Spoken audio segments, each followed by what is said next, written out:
with you. Whenever you need our attention, kindly raise your hand and you'll be attended to swiftly. Please, the clinic is behind the church premises. You can equally walk in if you have any health challenge. Thank you. And as my colleague said, we, the National Ambulance Service, we are here to provide pre-hospital care, and if anything, please, the ambulance is behind the gate. You can kindly walk in or call any of my officers to assist you. Thank you very much.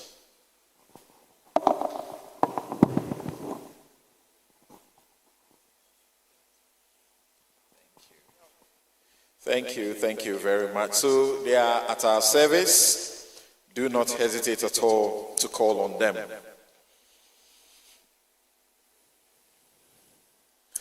I'd like to acknowledge a few of the people in our midst who have been committed and helping to make this possible all the time. Of course, we have heard, we were welcomed by the Most Reverend Matthew Kwesi Jemfi, Bishop of Sunyani and President of the Ghana Catholic Bishops' Conference. We had the Auxiliary Bishop of Accra, Most Reverend Anthony Asare. Yes, he led us in a prayer.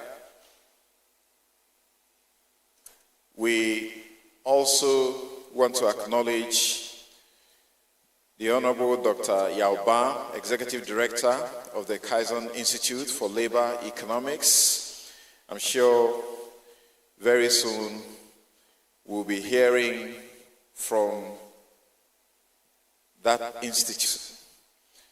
Ms. Annalena Sabroso Wasserfall, Country Director, Conrad Admiral Stepton Cass. I like to say that quickly so I don't bite my tongue. Mr. Niloy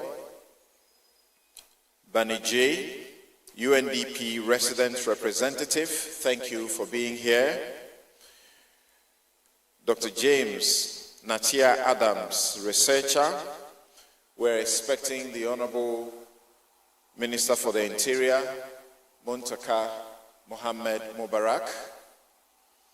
We also have in our midst a prolific advocate who is so plain talking, and many love him for that. Professor Kwesi Enin, Director, Faculty of Academic Affairs and Research at the Kofi Annan International Peacekeeping Training Center. Prof, thanks for joining us as always. Ms. Priska Kekeshi is Deputy CEO of the YEA. Thank you for making time to be here. Madam Melody Azinim, Peace and Governance Analyst, UNDP Ghana. Reverend Father Dr. Clement Ampeyo, Country Director of Kojinta. Thank you, always there. We also have Mr. Richard Nyaba Akrugo, who is the SPI National Coordinator. Thank you as always. In due course, he will be assisting us with some statistics. The Reverend Father Clement Kwesi, Secretary General of the Ghana Catholic Bishops' Conference. Of course, Mr. Francis Poku, former National Security Coordinator of the Republic of Ghana. Thank you very much. He had such an illustrious time that his era can never be forgotten. Thank you very much. The last time we met at the International Conference Center, you were there, and you are here again today. Thank you. Nana Uya Kwan Kojo Koran Mranti Hine Nifa Division of Duaya in Kwanta in the Hafu region. Thank you very much for being here. Mr. David Ipe, in charge of Department of Politics and Security, Netherlands Embassy. Thank you very much for being here. We also acknowledge the presence of Madame Jamilatu Moshood, Catholic Relief Services, Accra, Mr. Peter Atobre Ofori, Deputy Commissioner, Preventive Customs Division. Thank you for being here. We also have Madame Cynthia Ampredu, Social Protection Specialist with the World Bank. Of course, the Reverend Cyril Fayosi, General Secretary, Christian Council of Ghana. Thank you for being here. We also have Gifty Che Bafo Esquire, representing the Commissioner of Shraj. Mr. Ni Aja Sai of the NIB. We still have a difficulty saying NIB because we fell in love with BNI. So when we say NIB, sometimes we don't know whether we are talking about a bank or we are talking about the National Investigations Bureau. Mr. Victor Brobe Esquire, Deputy Chair of the NCCE, thank you for being here. Mr. Stephen Safwa Mwa, National Peace Council, thank you. ADP, Reverend Father Agri Graham, Chaplain General, Ghana Prison Service, and DOP Francis Hagbe, Director of Prisons in charge of operations. I was with you only a couple of weeks ago. Thank you very much. Before we went to our prisons outreach 2 weeks ago. Thank you for the coordination you saw to for us. Messina Afrowa, thank you, President of the Greater Accra Market Association and Queen Mother of Abola. Thank you very much for being here. We will, at this juncture, welcome for our keynote address. And please, let's pay attention because it is important to assist us to get our loins to live here making an impact. Youth unemployment and the political economy of conflict, a call for a new national consensus. I know we all agree that this is a very important subject. Dr. Anthony Yalba, Executive Director of the Kazan Institute of Economics. Please, let's welcome him with a round of applause. Keep clapping until he's here and begins to make his presentation.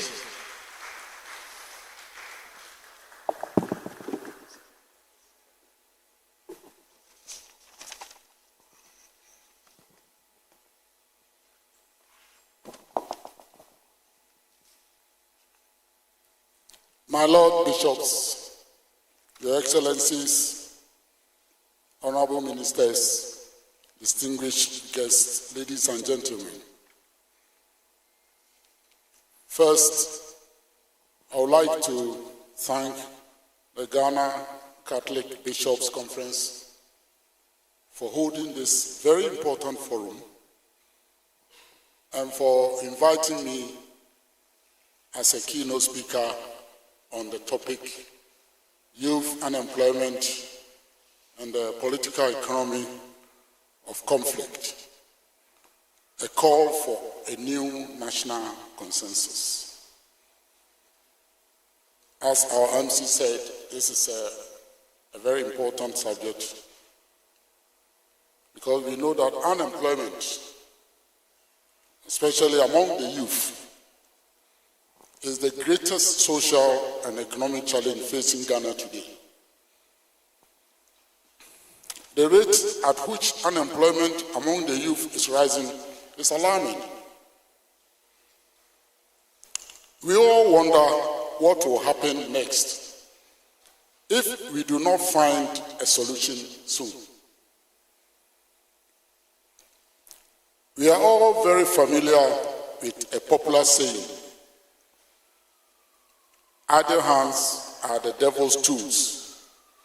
Or in some parts of the Bible, it says the idle hands are the tools are the devil's workshop. Idle hands are the devil's workshop. Probably that is what informed the choice of this very important topic for this forum. And I could feel that when my Lord Bishop Jemfi was giving us his welcome address. Of course, we should not be surprised because this forum is being organized by the Ghana Catholic Bishops' Conference. And you can be sure that the theme and all the topics that have been selected for discussion are well thought through. We all know the role the Catholic Church and the bishops are playing in the spiritual, social, economic, and political development of Ghana. I'm very confident that whatever conclusions reached at this forum will receive the attention of our political authorities.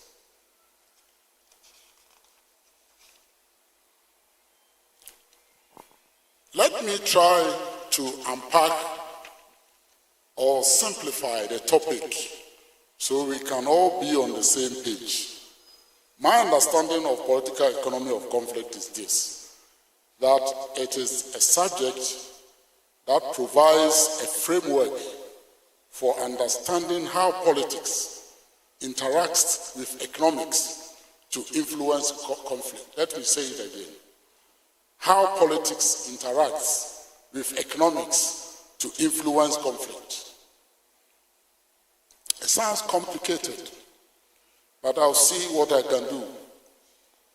Politics essentially refers to the power to govern, including the power to manage the human, financial, and material resources of a country like Ghana with authority, usually derived from the Constitution, but in some cases, they derive the authority from the Ghana. And this is done through laws, policies, programs, measures, and actions. Economics, on the other hand, like politics, covers a very broad area of issues. But in this forum, the factors that I think are relevant for this discussion are the supply and demand factors in the labor market that influence employment opportunities for the youth.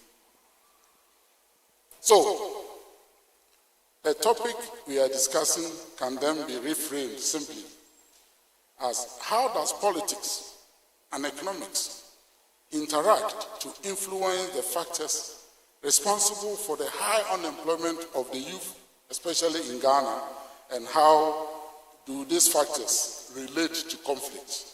And this is how I'm going to approach this topic. I would like to set the context by providing the most recent facts and figures about unemployment among the youth in Ghana.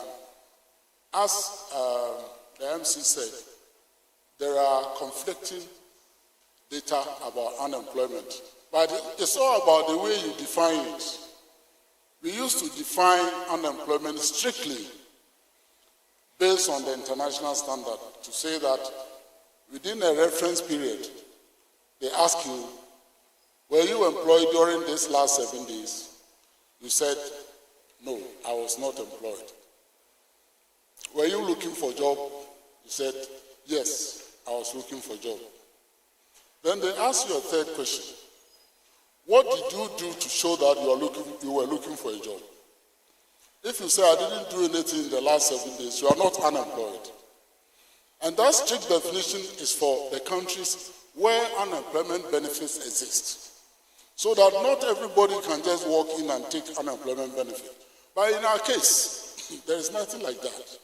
So the Statistical Service has adopted a broad definition, which takes out what did you do to look for a job. So they ask you if you are employed in the last 7 days. You said no. Were you looking for a job? You said yes. You are unemployed. And it is this definition that I'm using here. So the latest labor force statistics available is the third quarter labor statistics bulletin, which was published by Ghana Statistical Service in February 2024. I hear the other quarters will be published very soon. It reports that in 2023, 14.9% of the youth between the ages of 15 and 19 were unemployed. That is, they were available for work, but they were without work. They wanted to work, but there was no work for them. Then among those aged between 20 and 24 years, the rate was higher, 36.6%. The unemployment rate for the total youth, and I'm not talking about 15 to 35, I'm talking about 15 to 24 years. And this is my focus.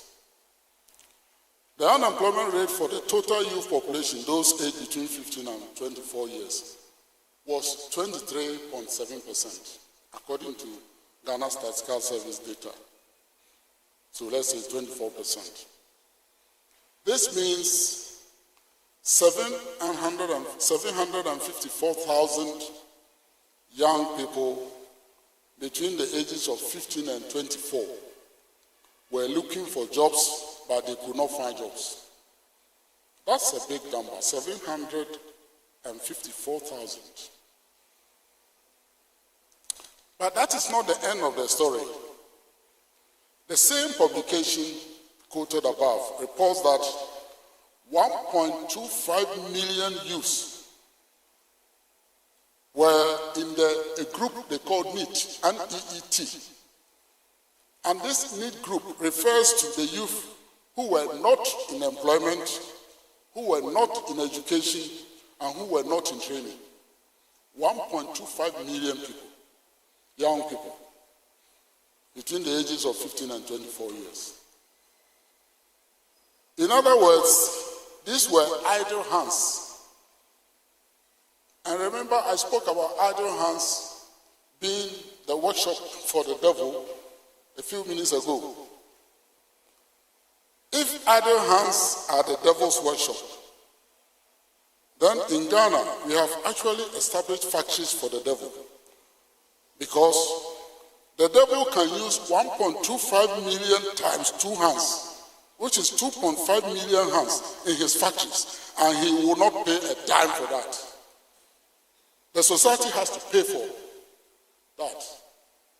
The devil uses them, and society pays for that very dearly in the form of armed robbery and other crimes. Remember, young people are the strongest. They have all the energy, and they can eat a lot. And if they want to unleash the energy, and it is directed positively, you get a lot of benefits from it. But if the devil uses them, then you know you are in trouble. To further elaborate the scale and severity of joblessness among our young people in Ghana, I would like to remind all of you about what happened in 2021, when the Ghana Police Service advertised opportunities for recruitment of young men and women into the service. The Ghana Police Service recruits people who are not above 25 years. In 2021, there was this advertisement. The Ministry of Finance at the time gave the Ghana Police Service clearance to recruit 5,000 people. And surprisingly, 110,000 young people applied for the 5,000 jobs that was advertised. That means that for every job that was available, 22 young people were ready for it. The applicants paid 100 Ghana cedis for the forms. So Ghana Police Service managed to raise a whopping 11 million Ghana cedis from that exercise. I'm not sure those who were not employed, whether they got their money back. Our youth are desperate. They want to work, but they cannot find jobs. However, It is not all bad news. During the same period that I have discussed in the last few minutes, there were 1.8 million young people in employment, those aged between 15 and 24. 1.8 million of them. They were employed. That means they were engaged in some economic activity for pay, in cash or in kind, or for profit, or for family gains within that reference period that I discussed earlier. So it's not all bad news. Some are employed, quite a number. In fact, more are employed than they are not. The problem is, and the big question is, what kind of employment were they engaging? Those 1.8 million people who were employed, what kind of employment is this? In the same publication I have referred to earlier, the Ghana Statistical Service reports that in Ghana, 68.5% of people who work here are engaged in what the International Labour Organization calls vulnerable employment, which is defined to include mainly self-employment or O-account workers and contributing family workers. Basically, these are workers without employment and income security. They are working all right, but they have no security. They have no income security, they have no employment security. They do not have access to social security, crucially. And they do not have any form of social or legal protection. Of course they are working. But if you are working without these safety nets, then that work is vulnerable.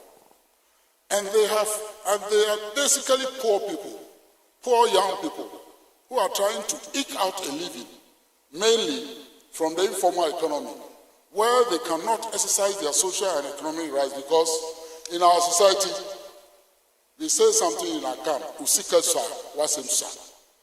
if you are poor, you have no voice.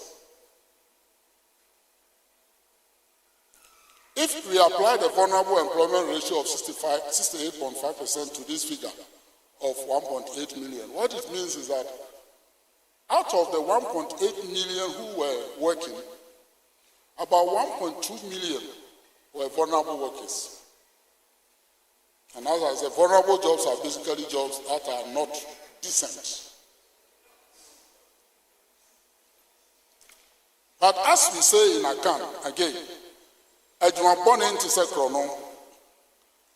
bad job is better than chrono, how do they say it? Going to steal something. So, have a loaf is better than none. That one is easier to understand. So let's leave those who are employed for now and let us focus on those who are looking for jobs but they cannot find jobs. Any job. There are many factors that influence employment or unemployment. And I'm approaching this from the labor economics point of view. These are supply factors and demand factors. I mean, every market has two sides, demand and supply. The supply factors are many, but here I want to focus on demographics, the population growth, education and skills, as well as government policies. I want to emphasize government policies. So that is the supply side. The main thing that I want to focus on has to do with demographics, especially population growth.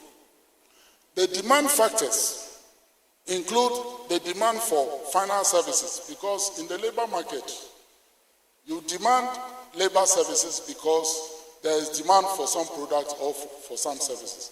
That is why we call it derived demand. So if there is demand for some products or demand for some services, then there will be demand for people to work. Again, on that side of the equation, crucially, government policy is key. So you can see that government policy operates both on the demand side and on the supply side. They are extremely important. So theoretically, If demand for labor is equal to supply of labor, there's no problem. Everybody is happy. There's no unemployment. Unemployment is therefore an indication of something that has gone wrong, some imbalance. It means that there is excess supply of labor. We should note that government policies affect both supply and demand for labor. This means politics and policies are critical factors in the labor market. It is the responsibility of policymakers to formulate and implement policies that ensure that there is a balance between supply and demand for labor. For instance, in Saudi Arabia, the authorities have adopted a policy to allow people from across the world to live and work in Saudi Arabia. The reason is that they have shortage of labor in the country. Currently, 77% of all those employed in Saudi Arabia are foreigners. In the case of Saudi Arabia, there is surplus demand for labor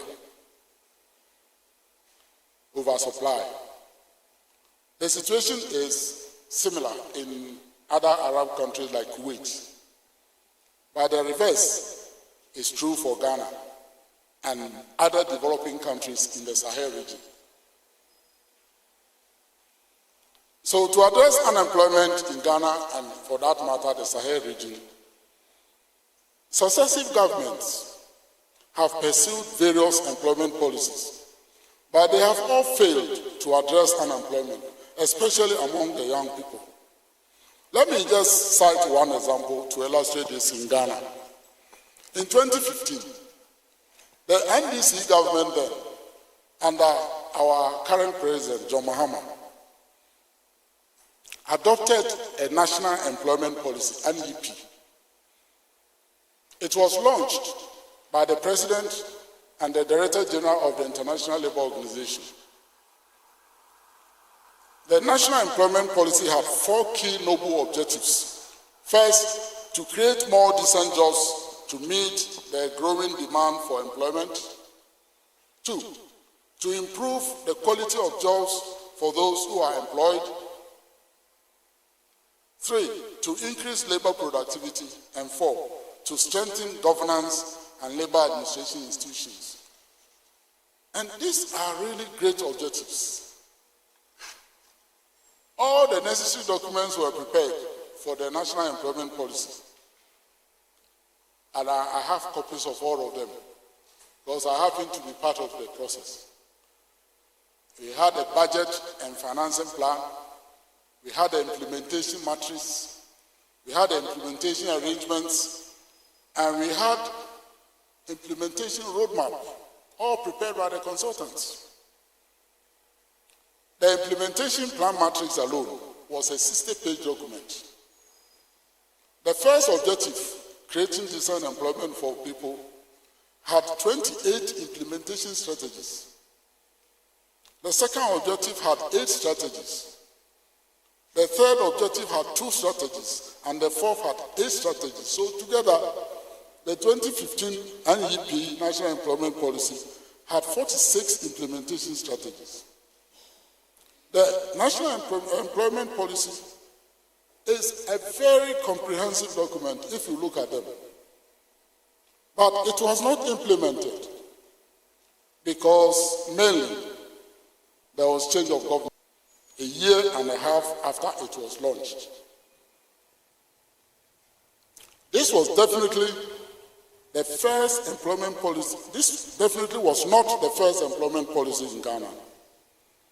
There were employment policies before 2015, and there have been employment policies after 2015, including some special initiatives targeting young people.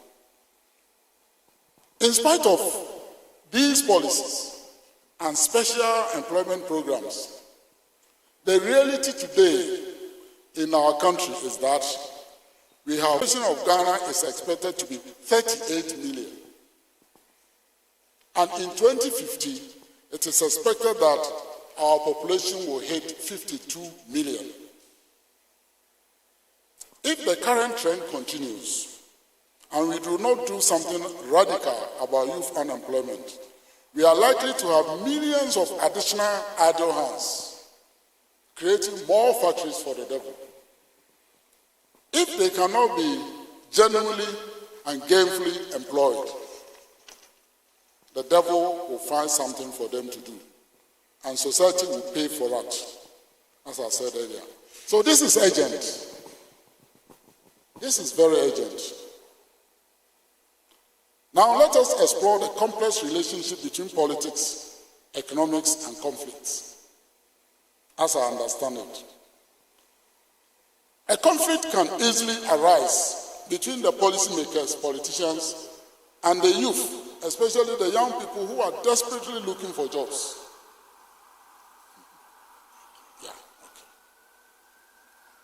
An example is what happened in Bangladesh in 2024, and I'm sure many of you have read about it. In Bangladesh, there was an arrangement for job quota. 30% of public sector jobs were reserved for families of those who fought in the Bangladesh War of Independence from Pakistan. And the students said, no, this is unfair. And they rose up against it. The Prime Minister ordered some violent attack on them. 1,200 people were killed and 12,000 suffered injuries. As a result of that, the government collapsed and Sheikh Hasina left the country. I have a few minutes, so I have to summarize. There are so many other potential sources of conflict, which may be directly or indirectly related to employment. And here I'll share my experience with you. And this is what happened in Sierra Leone. The danger is that if conflict breaks out, whether it is job-related or not, the parties in the conflict can have easy access to the millions of idle hands of the young people that are readily available to participate in those conflicts.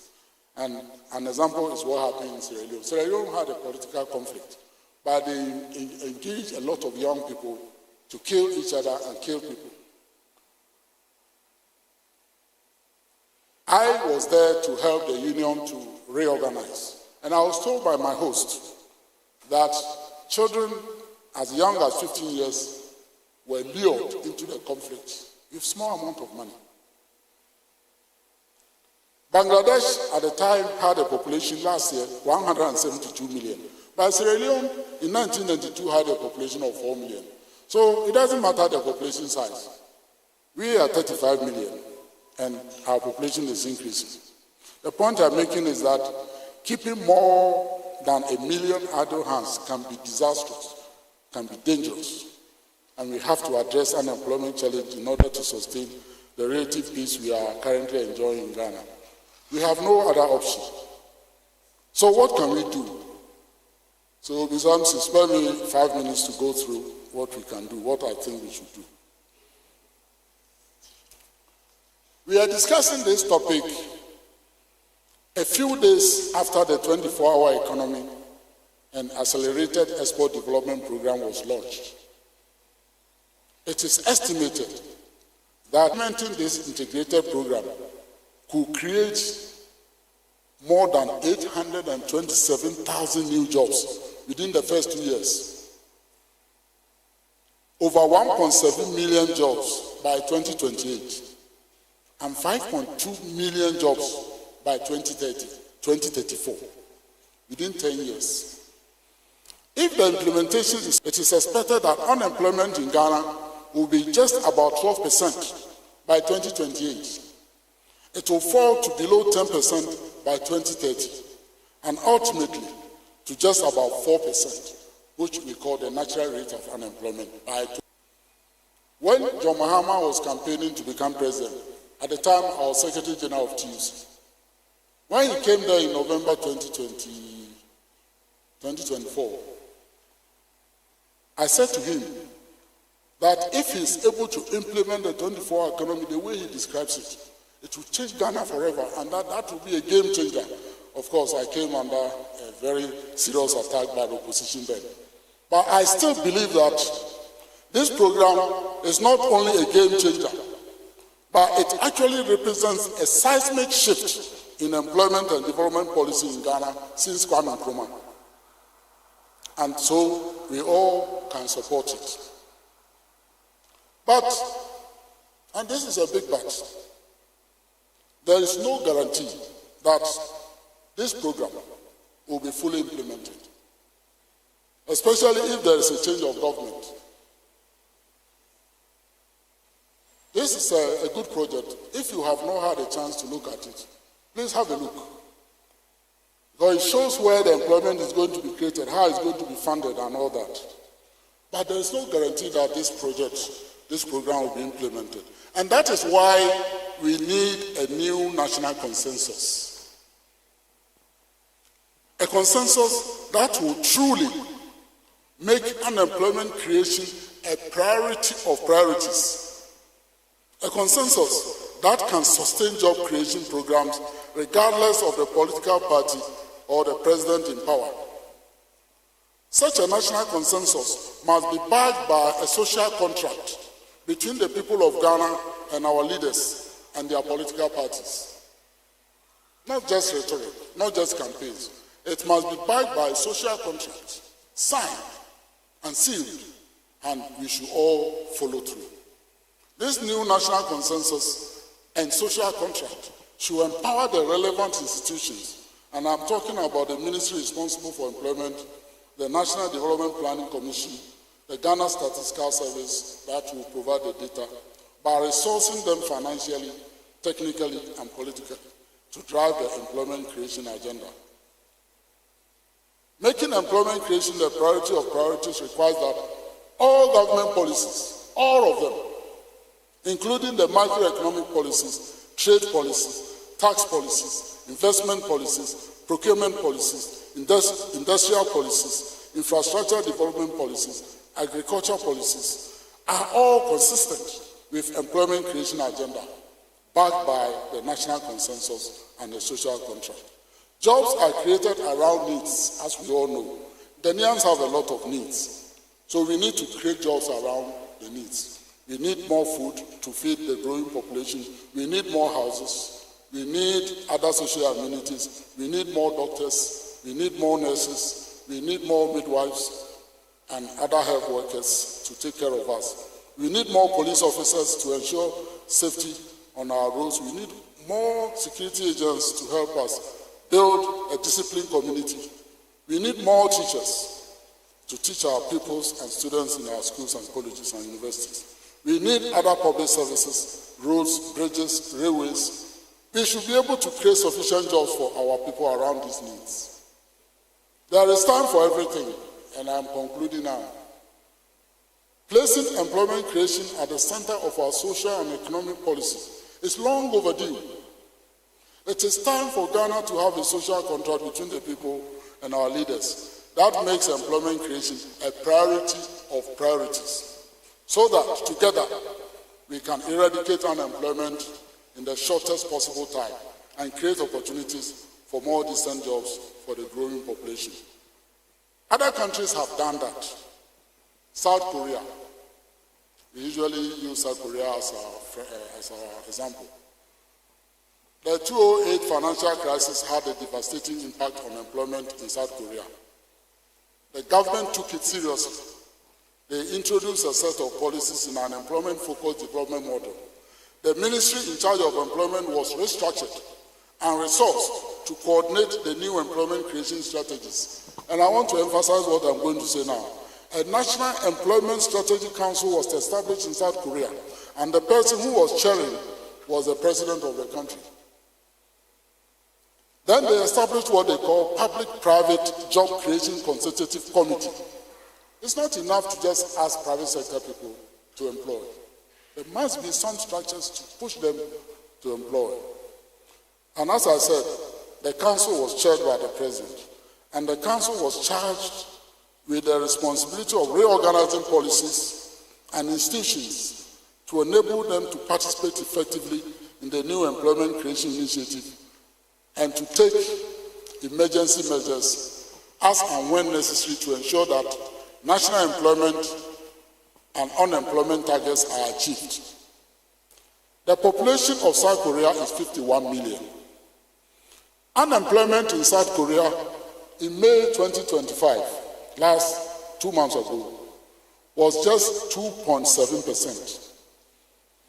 And the total employment there was 29 million.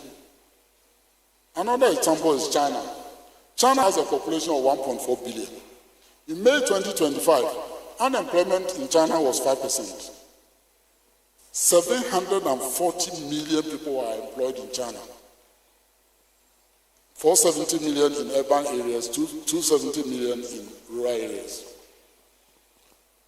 This year alone, the Chinese government has projected to create over 12 million jobs.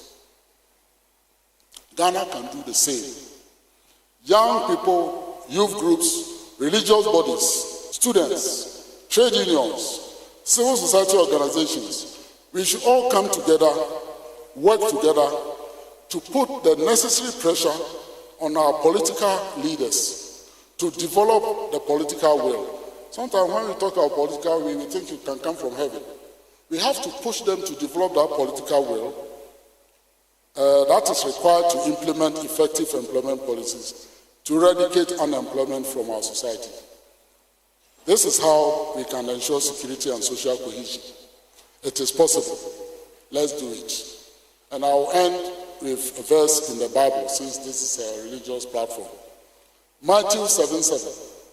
It says, ask and you shall be given. Seek and you shall find. Knock and the door will be open to you.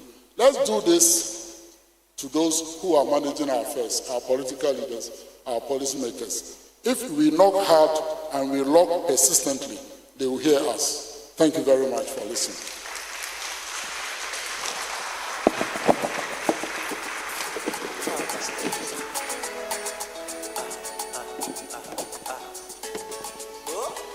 So he ends on his very typical note. I think he misses his previous job. Please put your hands together again for Dr. Anthony Yauba. As Secretary General of the TUC, where he would do Choboi. So we have to ask, we have to persistently seek and consistently knock and insist that the 24-hour economy, because if it is implemented as is envisaged, as he says, it's a game changer. He said it before the elections, he got into trouble for it, but as the typically stubborn man that he is, he's repeated and stressed it. And I can assure you, I have seen the media that is here. Another topic will arise. But of course, he's got a tough skin for it. Please put your hands together once again for our keynote speaker. I'm sure you must be shaken by the statistics that he shares. These are over 1 million, a double million tools in the hands of the devil. They are his labor. Is it in John 10:10 that it says that the thief comes to steal and to kill and to destroy? If care is not taken, this is the job that this army is involved in, and that can destroy our country. Thank you once again.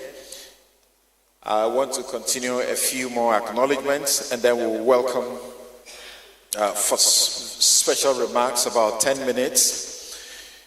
Sir Fosua Ba Banahene.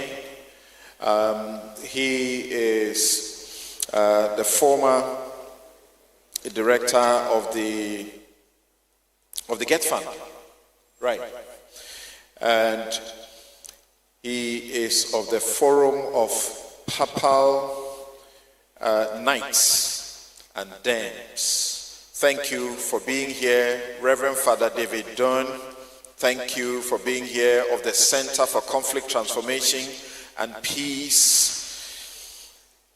Also, we have General Afrifa, Ghana Armed Forces. Of course, thank you for being here. Your boss is here. We have Mr. Michael Nketia, who is the national, with the National Center for Terrorism and Fusion Center. Reverend Professor Owusu of Ise, University of Ghana. Thank you all for making time to be here and to contribute to the solutions that we seek. We also have DCFO, if I got it right, James Kwating of the Ghana National Fire Service, and Mr. Samuel Kosa. Thank you also for being here. You are with the Social Protection, the Minister of Gender, Children, and Social Protection. So we are coming or getting closer to conclude our very first segment of this forum. And we are happy to have another man who has also been known to be blunt speaking join us. Earlier, we understood that because of the nature of his job, he was held up in a security situation, and thankfully he's here with us at the right time. Many years ago, he was one of those rumored to eye the presidency. So as I sat there, I was asking myself, knowing the statistics of the unemployment, if somebody wants to be president, what goes through their minds? Because you have such an army going to 2 million that you need to make sure you create jobs for. Well, hopefully the dream hasn't changed. Ladies and gentlemen, forgive what he will, when he comes here, he will say, I was getting diabolic. Forgive my diabolism and help me to welcome for special remarks, special guest remarks, Dr. Edward Kofi Omane Boama, the Honorable Minister for Defense. Please, let's put our hands together for him.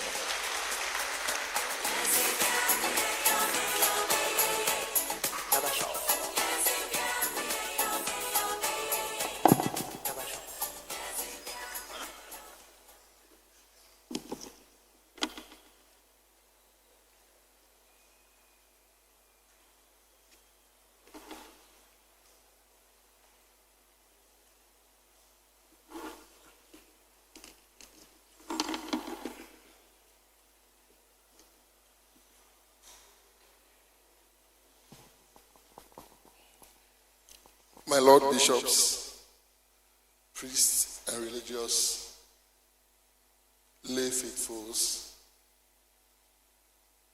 friends from civil society organizations, esteemed guests, fellow citizens, our friends from the media. As my brother Samson indicated, I had to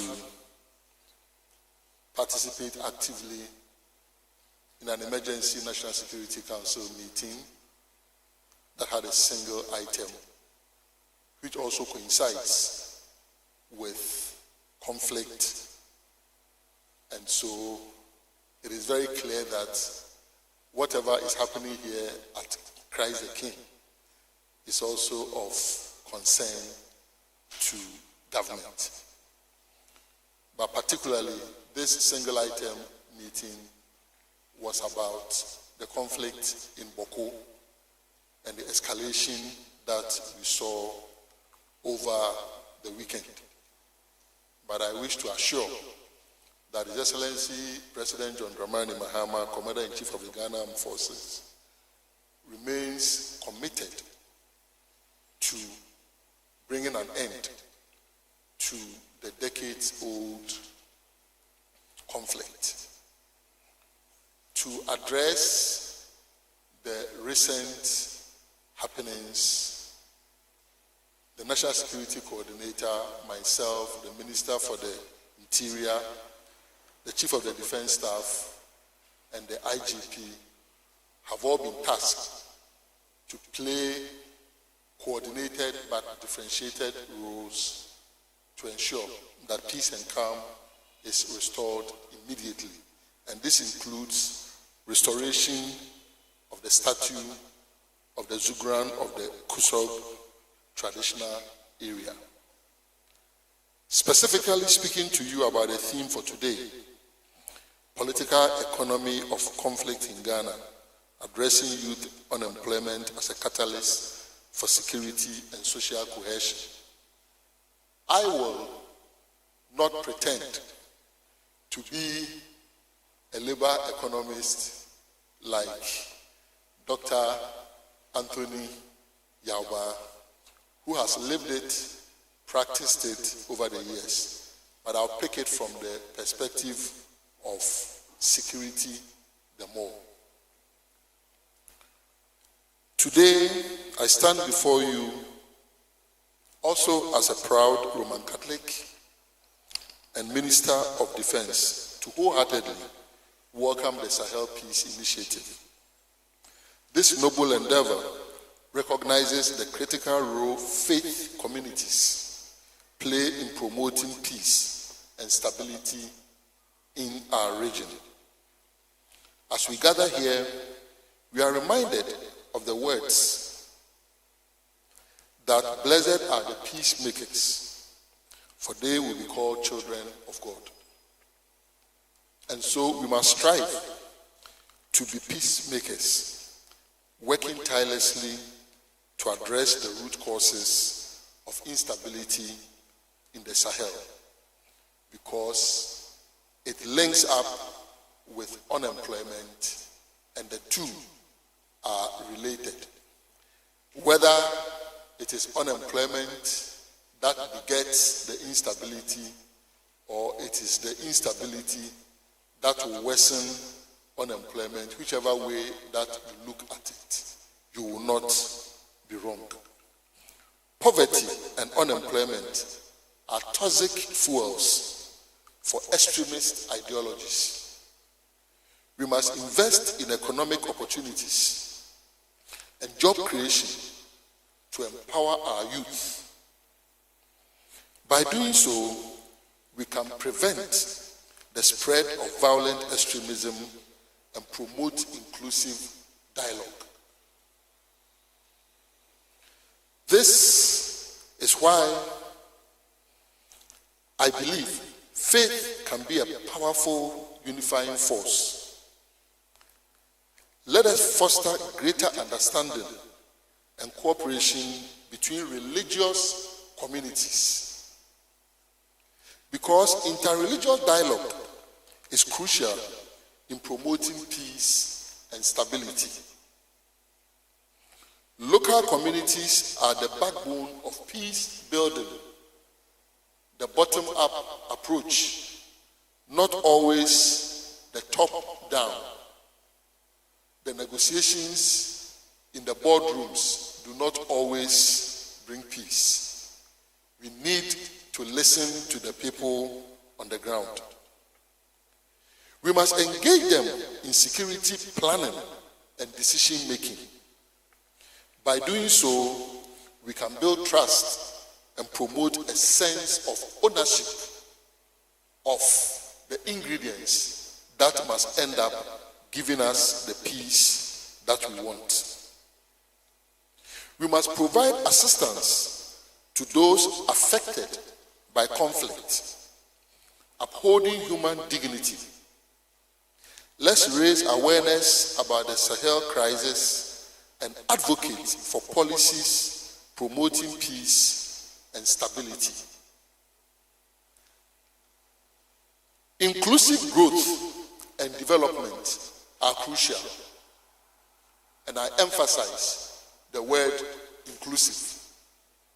Because no matter the number of jobs that will be created, the number of jobs that will be generated, if they are not equitably distributed and they are concentrated in just the capitals, that inequality will in itself spiral conflicts in communities that violent extremists and terrorists would want their activities to thrive. So as we talk about the 24-hour economy, as we talk about the Ejumera, as we talk about the various initiatives that we are putting in place, as we talk about the Ghana Armed Forces recruiting 12,000 young men and women over the next 3.5 years, we have inclusivity at the back of our minds. And this is the reason the recruitment exercise will not just be located in few capitals, but will be based on the various regions that we have in our country, just so we can satisfy the regional equity that we all seek to have within the Ghana Armed Forces and our security agencies. We must address the specific needs and vulnerabilities of women and girls in conflict-affected areas. By empowering women and girls, we can build a more resilient and peaceful society. Let us also build local capacity to respond to security threats and promote peace. And this includes picking up early warning signs. By working together, we can create a more stable and prosperous Sahel region. I commit to supporting the Sahel Peace Initiative. I urge all stakeholders to join hands with us in promoting peace, stability, and prosperity. Let us harness the power of faith to build a more peaceful and stable world. Together, we can make a difference. Thank you.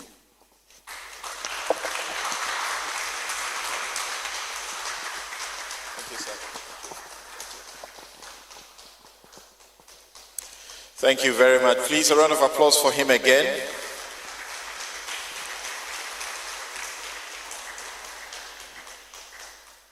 And there's an added reason I asked for the extra applause. Because he did the presentation in the military fashion. He had 10 minutes. He did 8 minutes. A round of applause for him again. Because I want you to leave here on time. Thank you, Honorable Minister, for defense. And it's refreshing to know that the recruitment for the army will be in all the regions so that there will be some balance.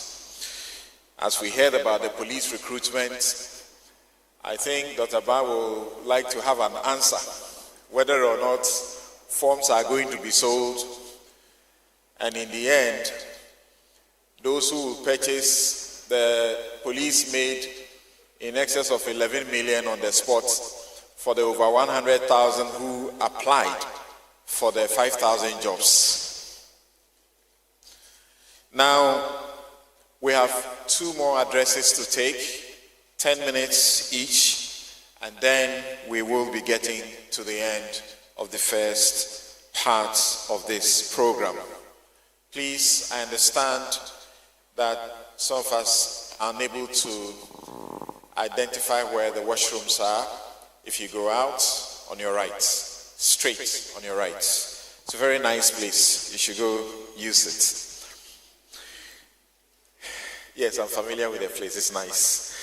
Okay, let's now have the guests speaker's address, Youth Unemployment and Cross-Border Insecurity, Implications for Regional Stability and Peace Building in Ghana and the Sahel. Ms. Anna Lana Sabroso Wasafel, the Country Director of the Konrad Adenauer Fund, is going to give us that address. Please put your hands together for her. Thank you. Thank you very much. I will actually just refer to ourselves as CAST, because indeed it is a lot easier. So a very good morning to our distinguished guests, our dignitaries and colleagues, ladies and gentlemen. For the sake of time, please allow me to stand on the established protocol. I am very grateful to be able to speak to you today and to have the opportunity to reflect on how youth unemployment and cross-border insecurity are directly connected, and how this connection actually affects peace-building efforts, not just here in Ghana, but across the wider Sahel and West Africa. As was highlighted earlier by the Honourable Reverend, what happens to one of us happens to all of us. Because economic and political challenges don't stop at national borders, it's important that we take a look at the regional picture and explore how we can work together across countries to build more inclusive and stable societies. I speak today both from personal and professional experience and perspective. Before heading the Ghana country office of CAS, I've actually worked as a policy advisor for Western Africa for more than 6 years, working in the whole sub-region and engaging with a multitude of partners to better understand and respond to some of the complex dynamics shaping the region. Our work here in Ghana and across West Africa focuses on strengthening good governance, social cohesion and peace, especially in areas where young people face exclusion, lack of opportunities and insecurity. We partner with governmental and civil society institutions, traditional authorities and faith-based institutions alike. And in this context, I would like to use the opportunity to express my sincerest appreciation and gratitude to our esteemed partner for organizing today's extremely timely and important exchange. One of the issues that we've returned to time and time again in our work is indeed youth unemployment, not just as an economic challenge, but as something that touches directly on questions of security, trust in institutions, and regional stability. It's a topic that we need to prioritize because we've seen just how central it really is in both the risks that we face and the solutions that we need. So today, I'd like to share a few insights from our experiences and our network within the regions, insights that I hope can contribute to the broader discussion here today. Let's start with taking a very brief look at what we're seeing in the wider region. We know that in northern Ghana, the same structural challenges that affect part of the Sahel are becoming increasingly visible. Limited access to government services, economic exclusion, and youth unemployment in peace and to coordinate responses, and have weakened the peace architecture that West Africa has built over decades.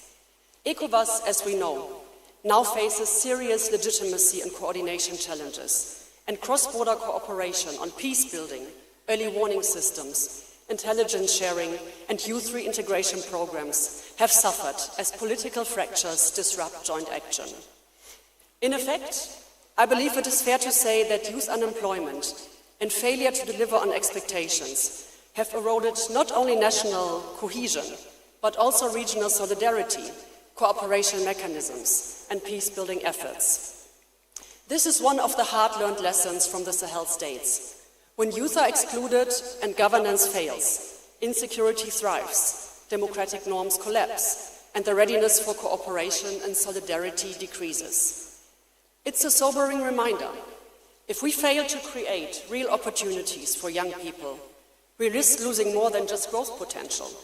We risk losing the social cohesion and trust that make peaceful democratic societies possible in the first place.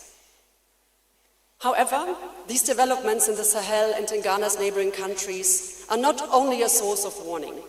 They are also plenty of examples of what can work when the right conditions come together.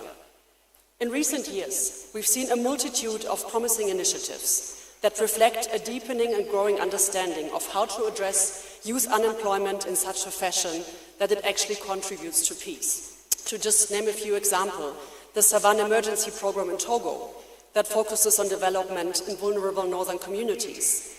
We've seen initiatives in Benin that support affected communities across borders, investing in livelihood creation not only within its own borders, but also in communes in Niger and Nigeria. We've seen large-scale investment in livelihoods and infrastructure, such as the Gulf of Guinea Northern Region's Social Cohesion Project that is implemented by the World Bank. And we've seen integrated local approaches, for example, in the northern Tillabéri region in Niger.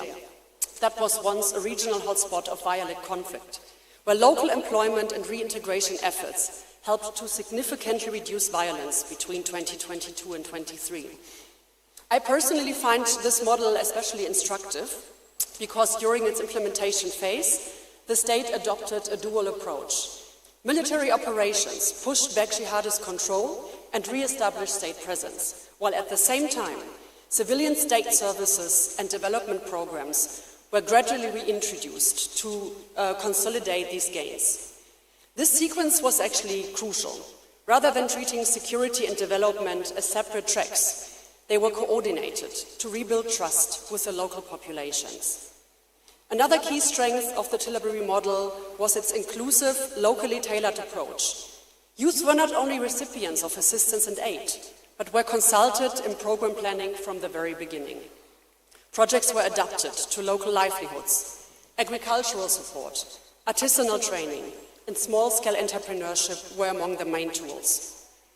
This initiative is just one of many, but what it shows clearly is that when youth are given a role and are involved in shaping the responses, meaningful change and peace building is possible. So, 3 key lessons stand out. 1, initiatives must be locally grounded and anchored. Programs that lack input from their target audiences, and that applies to youth in particular, often fail to resonate with those that they aim to support. Young people are not just recipients, they are essential partners in designing relevant and sustainable peace solutions. Second, projects need long-term vision and continuity. Short-term programs without follow-through risk raising expectations that are later dashed and lead to further erosion of trust. What is needed is sustained investment and policy consistency that can accompany young people on their journey into education, employment, and civic life. And lastly, coordination and networked approaches are critical. Fragmentations between sectors, development, security, governance, as well as between national and international actors, limits impact. Aligning efforts across borders and across sectors can amplify the positive effect of even modest programs. In conclusion, addressing youth unemployment is more than just an economic or social policy. It is a strategic investment in national cohesion, regional stability, and sustainable peace building. The link between youth unemployment and or turn away from the state and democratic norms. If we want to build lasting peace across borders, we must tackle the root causes that transcend borders. And if we are serious about peace building, the youth cannot remain on the sidelines. They must be involved in designing solutions, in shaping the futures of their communities, and in building the kind of societies that offer belonging to them. Thank you very much.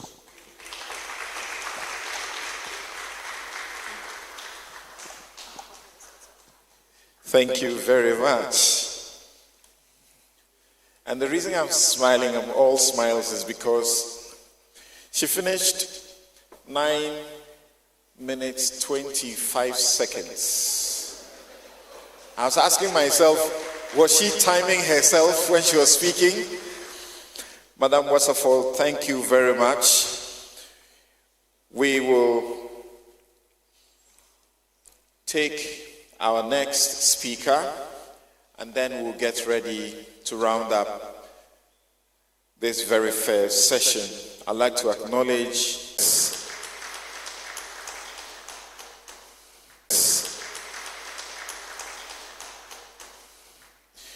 so I also acknowledge Na Afrowa Dede and Padua the First, Queen Mother of Abola Wamprakwa Stu. Ola Wamprakwa Stu, thank you for making time to be here. I'd like to also acknowledge to welcome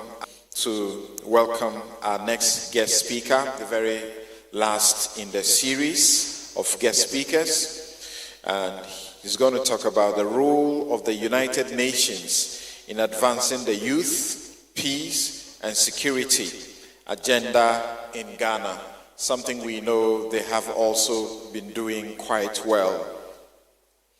Mr.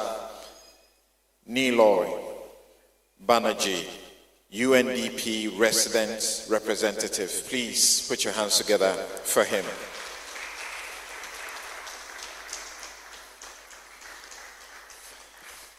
I expect him to beat all the others who have done less than 10 minutes.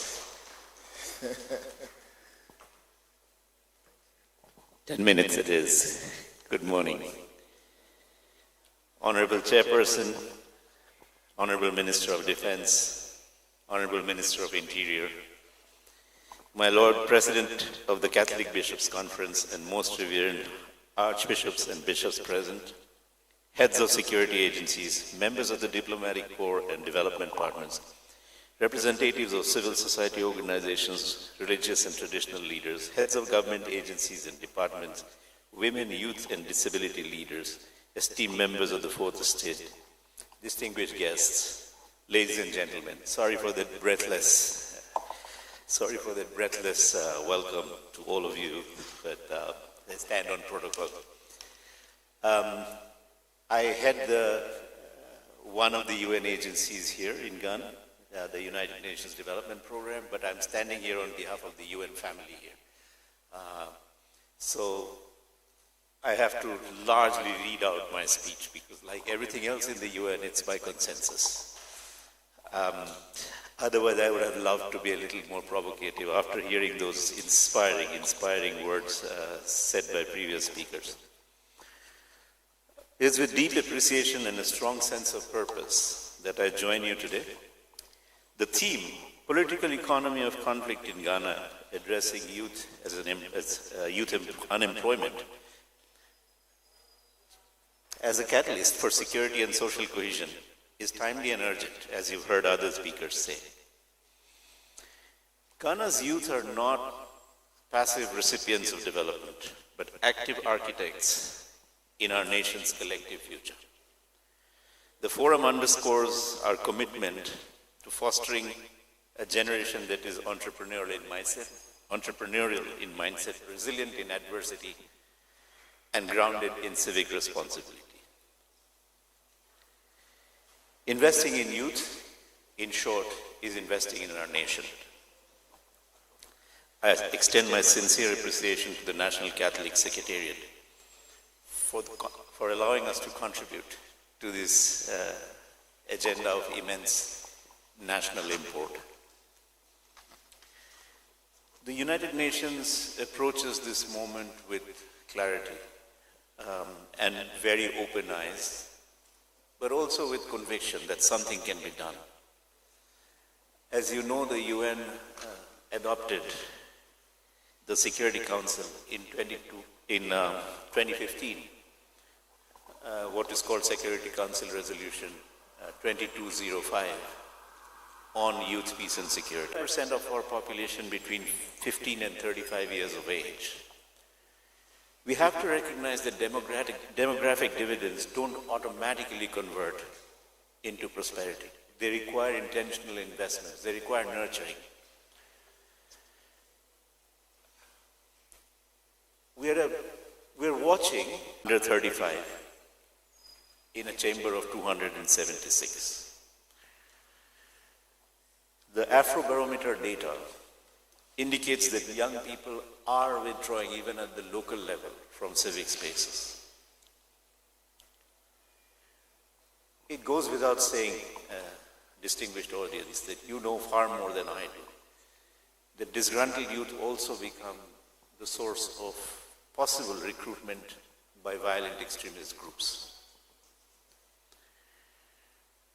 Unemployment remains a national security issue. But I also, and here I'm digressing slightly from script, I also think, given Africa's massive youth dividend, Africa will have the largest youth population in a few years' time.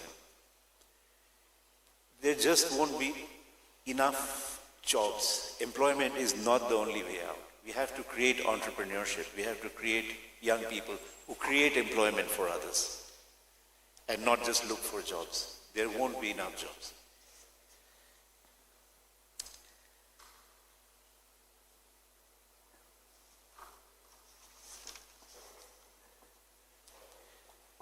The equation is simple. No youth inclusion, no lasting peace. For us in the UN, as you know, we champion the Sustainable Development Goals with all of you. One of the underlying, the International Labour Organization, ILO, UNFPA, UN Population Fund, who have done a number of initiatives on youth and peace, but I'm mindful of the time, so I won't read out some of the examples that have been provided in my brief. But just to say that it's not only single agencies working singly, it's also agencies working in collaboration and hand in hand with creating a number of youth voices, with creating job opportunities, and of course all of this with an eye on peace building and preventing violent extremism. One thing that is of national import is, of course, the UN is supporting Ghana to develop and launch its Youth, Peace and Security National Action Plan, a roadmap for youth inclusion in peace and development. We are also working with Parliament, and we are working with about not so good examples of good governance. Not so good examples of good governance. So we call upon all actors, certainly led by the government and under the leadership of government, but also other sectors like the private sector, religious and traditional leaders. The role of faith has been mentioned before. Youth themselves.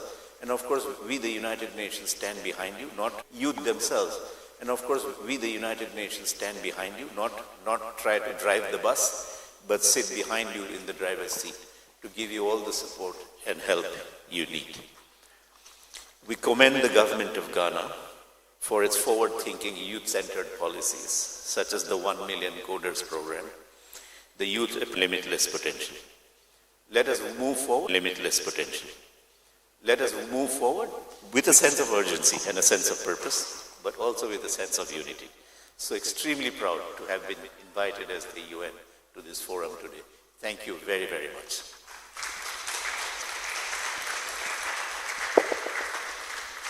How did I do on time? You did very well. You did 8 minutes or so. Thank you. Thank you very much.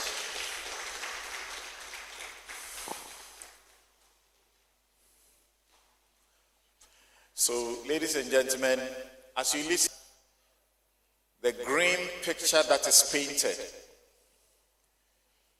even though there is hope that is given, suggests that there's a lot of work to realize the hope. So we should leave here all ready to play a part to ensure that we give our youth a chance. Such a big parliament, I had never taken note of that the whole huge parliament, that's the number of youth we have in there. Well, somehow we can take a bit of solace also in the ministerial and other appointees, because the president appears to have hope in youth. But it still means a lot of work to be done. We will now have a presentation on advocacy research findings. Dr. James Natia Adams, researcher, will do that for us. And Doc, we will plead with you to do it as quickly as possible, give us the bigger points in your research. Thank you very much. Please put your hands together for him.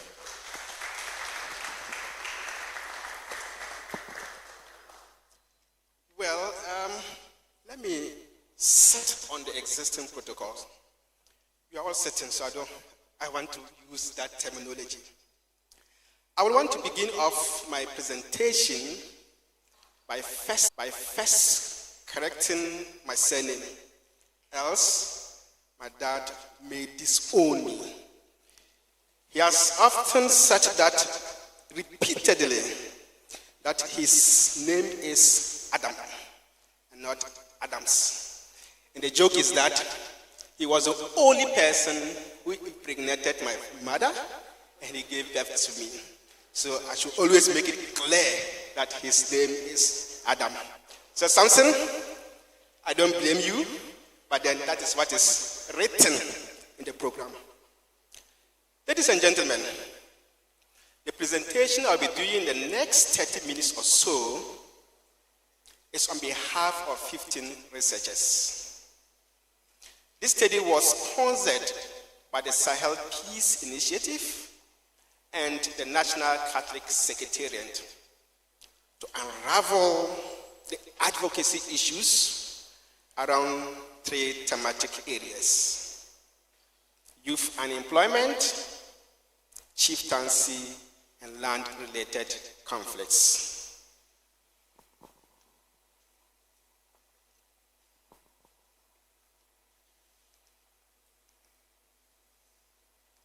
Can't get any signal? Right.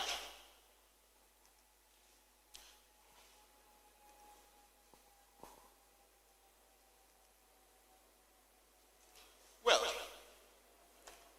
aside with the previous speakers, and I want to reiterate that Ghana is not immune to the Sahel crisis dynamics. A study by Secotab in 2024 indicated that conflicts risks in Ghana are real across northern Ghana. My definition of northern Ghana is politically oriented. The 5 administrative regions that constitute the northern part of Ghana. The issues that this study unraveled were that chieftaincy and land issues are the leading cause of conflicts. And indeed, these conflict hotspots could serve as an entry point for extremist exploitation, if not addressed. I'm happy that we have various ministries and agencies represented here, and that the issues that I will be dwelling on will be taken by policymakers and advocacy practitioners of 5 countries: Burkina Faso, Ghana, Niger, aims to generate evidence and also create awareness and how to mobilize stakeholders around the issues of governance, chieftaincy, and youth marginalization. The action now is urgent and necessary. Against this backdrop, the study spelled out 4 objectives to analyze the root causes and systematic factors contributed to this crisis, particularly youth unemployment, chieftaincy conflict, and land-related disputes. Assess the socio-economic and political impacts of these issues on Ghana's communities, both rural and urban, and identify and evaluate the effectiveness of existing policies, initiatives, programs, and projects around these thematic issues, and also provide targeted recommendations for advocacy and policy reforms. There were about 10 areas of interest to provide the current state of youth unemployment in the selected study areas, to investigate the nexus between these issues, and also to identify the target audience, spell out the specific roles that the National Catholic Secretariat and the Sahel Peace Initiative can dwell on to address the issues that are so important and grave in the country and are seen as entry point for extremism.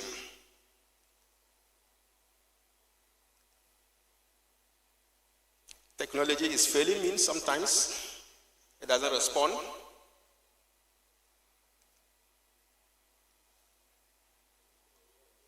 Right.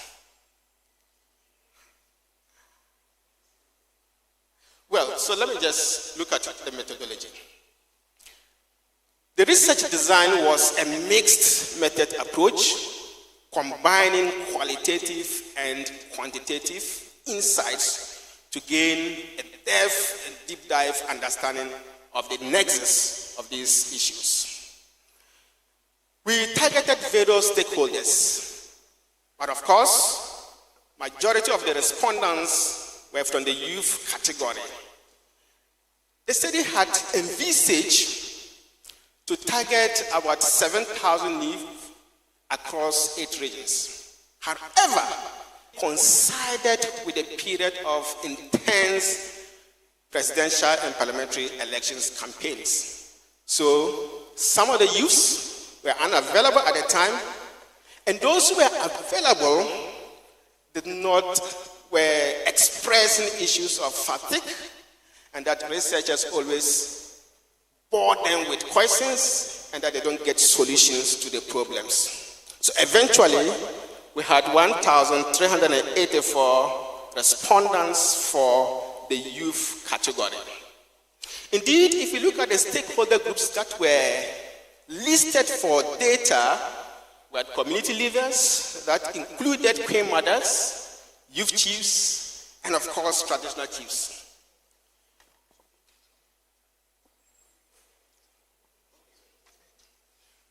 Thank you so much. I've just been informed to hurry up because of the time factor. But of course, the report is available. It's with the Peace Sahel Initiative, and we can make that available.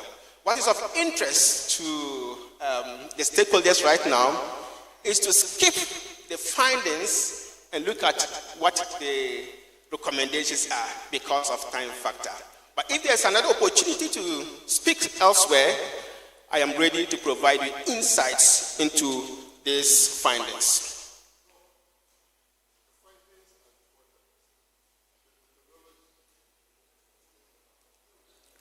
Right.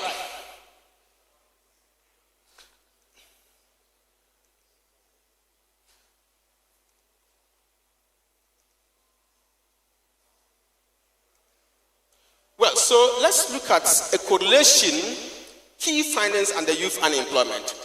We try to examine the nexus, whether there's an association between level of education attained, vocational training participation, and youth unemployment.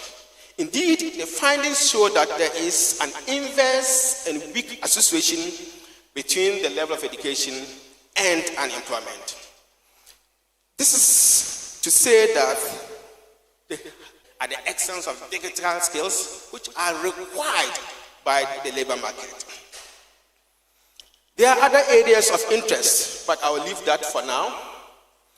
In terms of youth unemployment at the time of the study, utilizing the definition of the Ghana Statistical Service and other international frameworks, the study reveals that 51% and 61% of youth in Northern and Volta region were unemployed at the time. Indeed, many of the respondents were of the view that vocational skills, people have vocational skills, or the youth have vocational skills, but the factories and the big companies are disproportionately allocated in southern part of Ghana at the expense of the east and west, or at the expense of northern Ghana. As one respondent said, even the jobs to follow the roads are in existence, and they are bad roads, so you don't find these big companies and industries to have the incentives to put up their factories in these regions.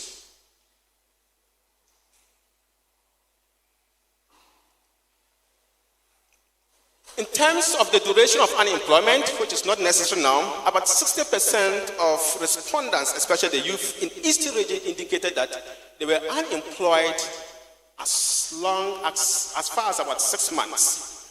And indeed, if you contrast that with the other regions, we can say that there is better opportunity somehow because of their proximity to Greater Accra, Tema, and those areas. So they easily find jobs to do compared to their counterparts in the other regions. The causes of unemployment are well known, and I dare not repeat them. But permit me to say that the lack of decent job opportunities were listed as the key cause of jobs in Borno East and the Upper West region. Of course, corruption and nepotism, economic conditions, amongst others, featured prominently as a cause of unemployment. The effects or impacts are well known. Permit me to skip that, but of course, financial stress. And what is relevant now is because of the issue of mental challenges. Many of the youth account their issues of depression to lack of jobs or unemployment. And this is an area that policy interventions appears very weak or low or not interested. Many of the youths that we encountered are into drugs as a coping mechanism of taking out their depression because of the consequence of unemployment. Let me skip to issues of chieftaincy conflict in the study area. As mentioned by the previous speakers, the main issues of chieftaincy conflict are due to land ownership and boundary issues. They are poorly documented. And of course, they intersect with family and ethnic ties, which escalate into conflict. Whoever owns the land somehow owns the resources. And so you find families and kings competing among themselves, and these escalate into tensions and provide an avenue for deep chieftaincy conflicts. Of course, youth unemployment was listed as not a cause, but as a forum where people do shopping for youth, able-bodied youth, as foot soldiers and as bodyguards. So youth unemployment is not a cause, but of course, a group that is identified by the group or by leaders to support their parochial interest.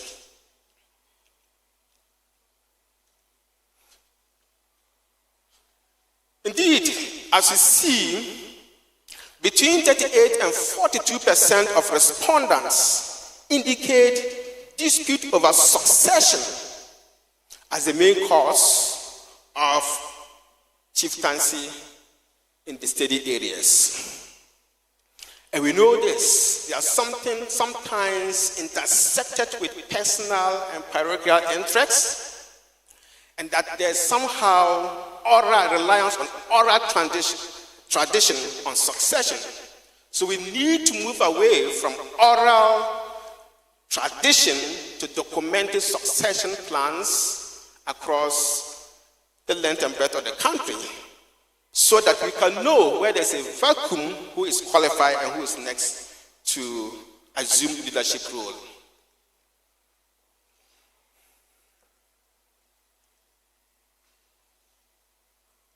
Yes, so the key impact or effect of chieftaincy conflict has to do with displacement, Not only physical displacement, but social displacement. Family ties are extinct or disentangled when conflict or chieftaincy conflict arise. And so people are unable to celebrate their festivals or observe their cultural rights because of chieftaincy conflicts. And this is an area of grave interest that we all as stakeholders should look at. Of course, all the respondents, or majority of the respondents, indicate that the government as the main stakeholder that can help to address the chieftaincy crisis. This is because of the reliance on the state apparatus for security protection, to protect properties, to protect lives, and other things. In terms of land-related disputes, we found weak land documentation and indeed poor access to land registration at the district level. Land registrations, according to respondents, are virtually done at the regional level, so access to these states' institutions appear weak at the district level, which compound to land-related disputes in the study areas. So I will just skip this to the key issues of importance for advocacy. One of the issues that the Sahel Peace Initiative should advocate for is to empower communities through sensitization and awareness on how to register their lands and how they can protect their boundaries through state-sponsored means. Other areas of importance is to build on how the state and the traditional communities or local communities can develop succession plans to enable them avoid from issues of succession rights. If these issues are well advocated, and if capacity building is done effectively and efficiently, there will be less issues of succession as a key cause of chieftaincy conflict. Indeed, in terms of youth unemployment, both private and state institutions must ensure equitable distribution of job opportunities by making job vacancy available even at the local level. The church can play a cardinal role by during their sermons announcing the availabilities of job vacancies and also empowering their church members or followers on how to develop effective CVs that can earn them some job opportunities. Ladies and gentlemen, I want to thank you so much for your time. Thank you for your patience, and that I am available for your questions during break time, and I can share in-depth findings of the study and the recommendations with you. Thank you so much for your time and for your patience.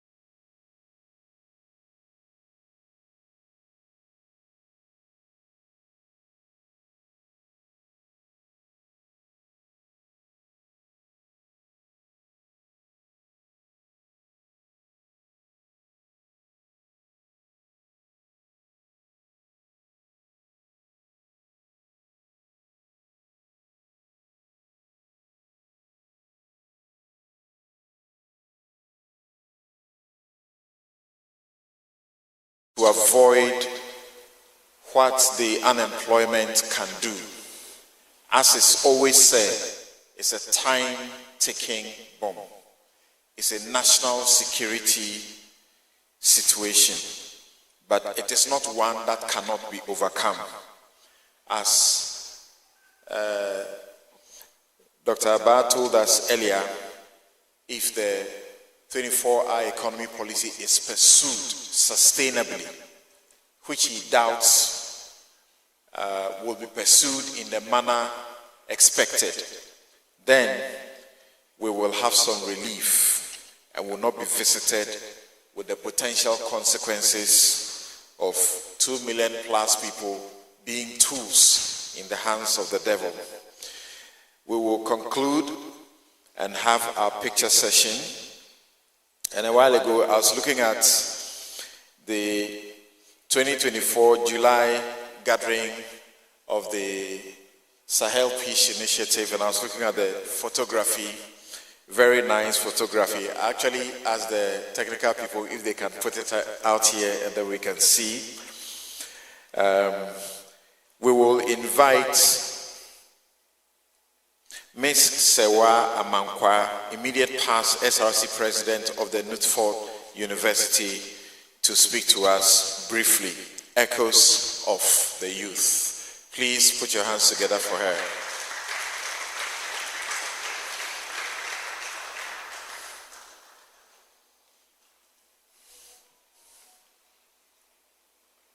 Yes, the picture is blurred, but I can see NCC Deputy Director, I can see Mr. Francis Poku there, UN representation, I can see my Lord in there, Kandapa in there, I can see Osafo Mafo and also Asamoah Boateng and the rest of them. Thank you very much. Honorable Ministers, members of the clergy, CEOs, representatives of corporate Ghana, officials of security agencies, members of diplomatic corps, honorable member of parliament, distinguished guests, fellow youth, ladies and gentlemen. I stand before you today not just as an individual, but as a voice of million Ghanaian youth who wake up each day uncertain about the future. Youth unemployment in Ghana is not just a personal challenge. It is a national crisis. It is an economic, social, and security issue that demand urgent and coordinated, sustainable actions. Across the countries, from the streets of Accra to the village of the Upper East, young people, especially those between the age of 15 and 35, are facing increasing hardship despite completing their education. Many find themselves trapped in cycles of joblessness or forced into formal work that is unstable, poorly paid, and unprotected. This is the reality for too many of us. The roots of unemployment are deep. I'll begin with the mismatch between the education and the job market. Our education system remains very theoretical, producing graduates who are not adequately equipped with the practical, entrepreneurial, and digital skills demanded by today's labor market. We are preparing young people for jobs that do not exist, whilst employees struggle to find candidates with the skills they need. Limited absorptive capacity of the formal sector. The formal economy is not growing fast enough to absorb the ever-increasing number of job seekers. Consequently, the majority of the youth find themselves in informal sectors, often engaged in precaution work without contracts, protection, or protest for upward mobility. The urban migration and the spatial inequalities, driven by the search for better opportunities, many youth migrate to the urban sectors like Accra, Kumasi, Tamale to find saturated job markets and increasing competition. This immigration exhibits urban unemployment, pressure public service, and deepens the regional disparities, particularly between the north and the south. Reliable information and where opportunities exist, which skills are in demand or what sector are growing. This disconnect leads to frustration and insufficient job matching, particularly in underserved regions. In every crisis lies opportunities. Therefore, we, the youth, call for a bold and coordinated response, and we propose the following: a reform of our education and skill development system to make them fit to propose in the 21st century with emphasis on digital and green economy, investment in entrepreneurship ecosystem, with the access to patient capital, mentorship, and regulatory reform that encourage youth innovation and startups, decentralized employment programs to reach underserved rural and pre-urban youth. The Nation Youth Employment Strategy that is inclusive, data-driven, and result-oriented, echoed in cross-sector collaboration between governments, private sectors, civil society, and development partners. Above all, create structured platform for youth participation in decision-making from district assemblies to the national policy-making. Honorable ministers, distinguished guests, fellow citizens, the time for action is now. And when I say now, I mean now, not tomorrow or not next week, like now. And let us build a Ghana where no young person feels invisible, idle, or excluded. A Ghana where the energy and ideas of the youth are harnessed to drive inclusive growth, strength, and national cohesion, and safeguard our peace. Let me be clear. Ghana's youth are not asking for charity. We are asking for partnership, investment, and trust. We are ready to build, to innovate, to lead, to serve. All we need is the opportunity and the enabling environment to do so. Let us not leave this forum with another communique. Let us leave renewed commitment and concrete action plan.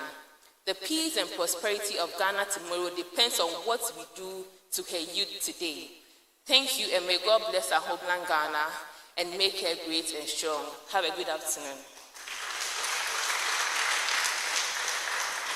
Thank you very much. I have a question for you. You've delivered your speech. It's a powerful speech in 5 minutes. But I want to know, are you part of the growing youth unemployment? After you left school. I'm not part. Yes, I'm not part. I am looking forward to do my national service. And the main thing is, after the national service, am I retained?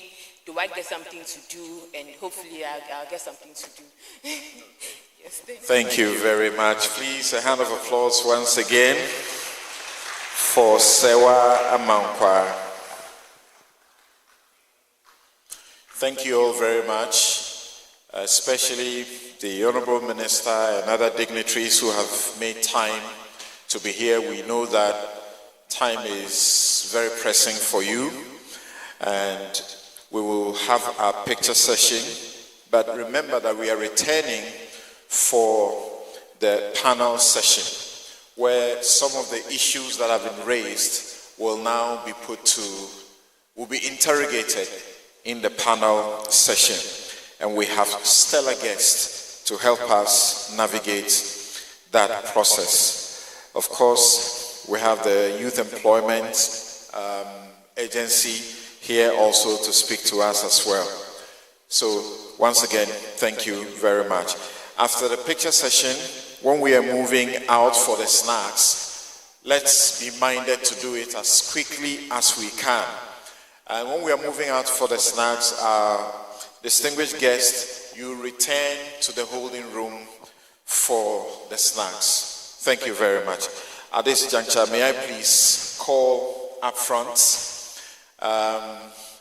my Lord, the bishops, guest speakers, the Honorable Minister. Please, let's come up for the photography. Our Queen Mothers. Yes, thank you very much. Please come forward here for the photography. Yeah. Please, down here. Yes. Thank you.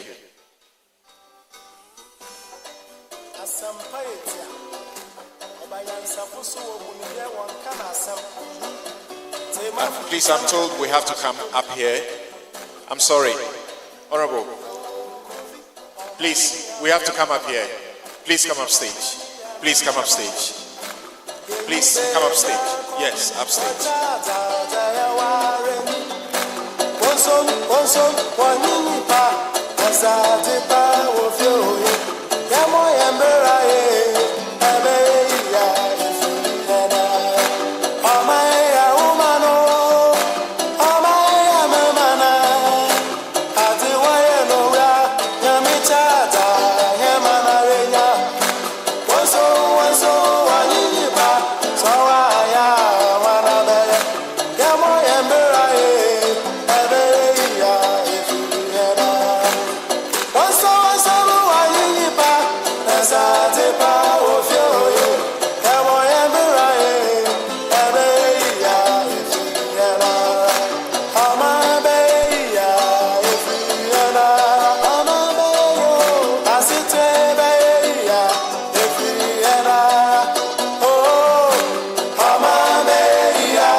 Thank you very much.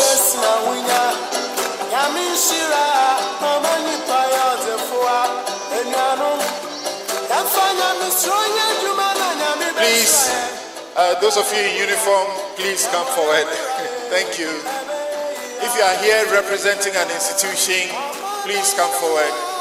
Those in uniform, fire service, the Ghana Army, please join. Thank you, thank you. So let's do this last one quick.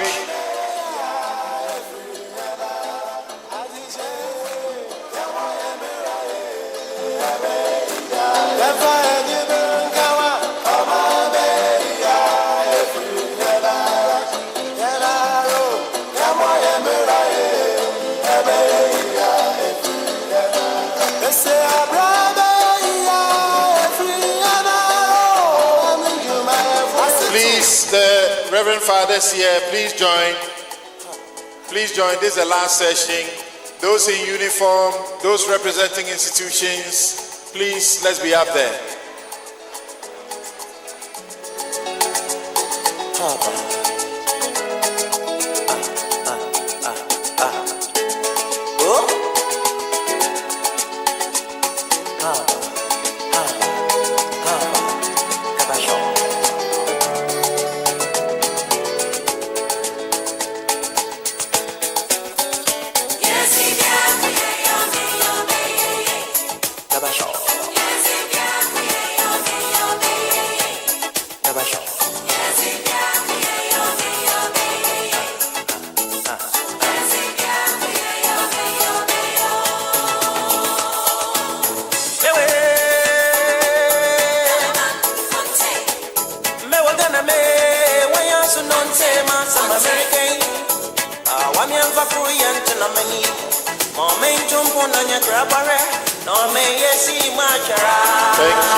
Thank you very much. Please, let's go for the snacks.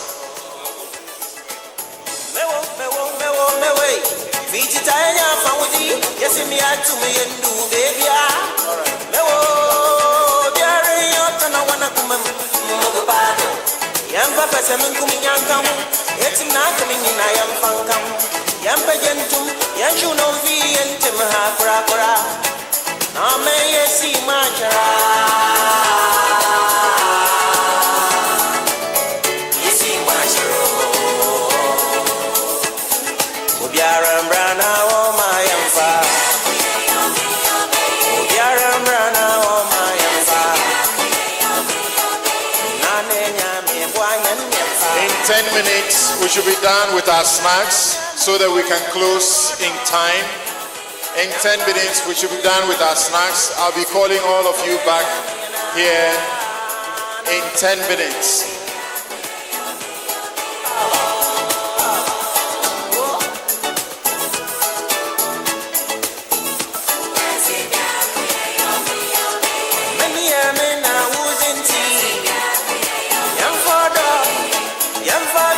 Please, all guests, return to the holding room for your snacks. Thank you very much.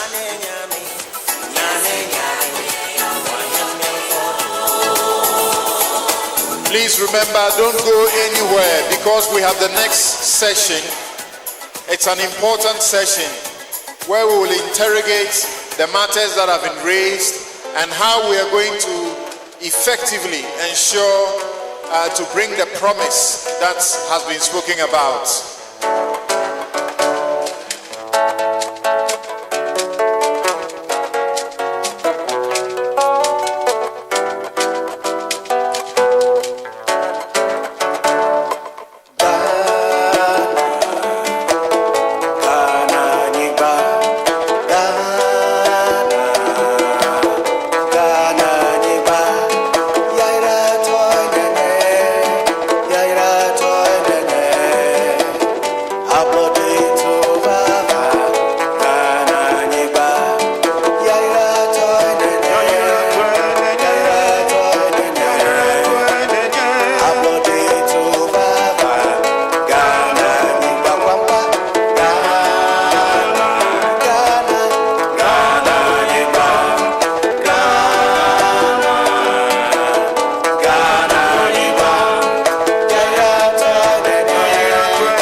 So as we listen to this song, let us have in mind that laziness breeds poverty. So you have and you're here and Emma. I don't see anyhow any BBS here. Let's learn to move away from being too lazy. Let's not be lazy.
at-risk youth. That's very central, the at-risk youth. And if the minister's representative is here, securing the future, youth unemployment, internal security, and cross-border threats. Ladies and gentlemen, may I welcome you to collectively now put your hands together once again for our distinguished panelists. Thank you. So, this is how we will do it. Because you had already been intimated, you had been planned to prepare something that you were going to present. We would want you for the very first 3 to 5 minutes at most to speak to the content of what you intended to speak about before we go to the question session. So, if we may begin with Melody on global best practices and UN interventions in tackling youth unemployment and preventing conflicts. Thank you very much. And good.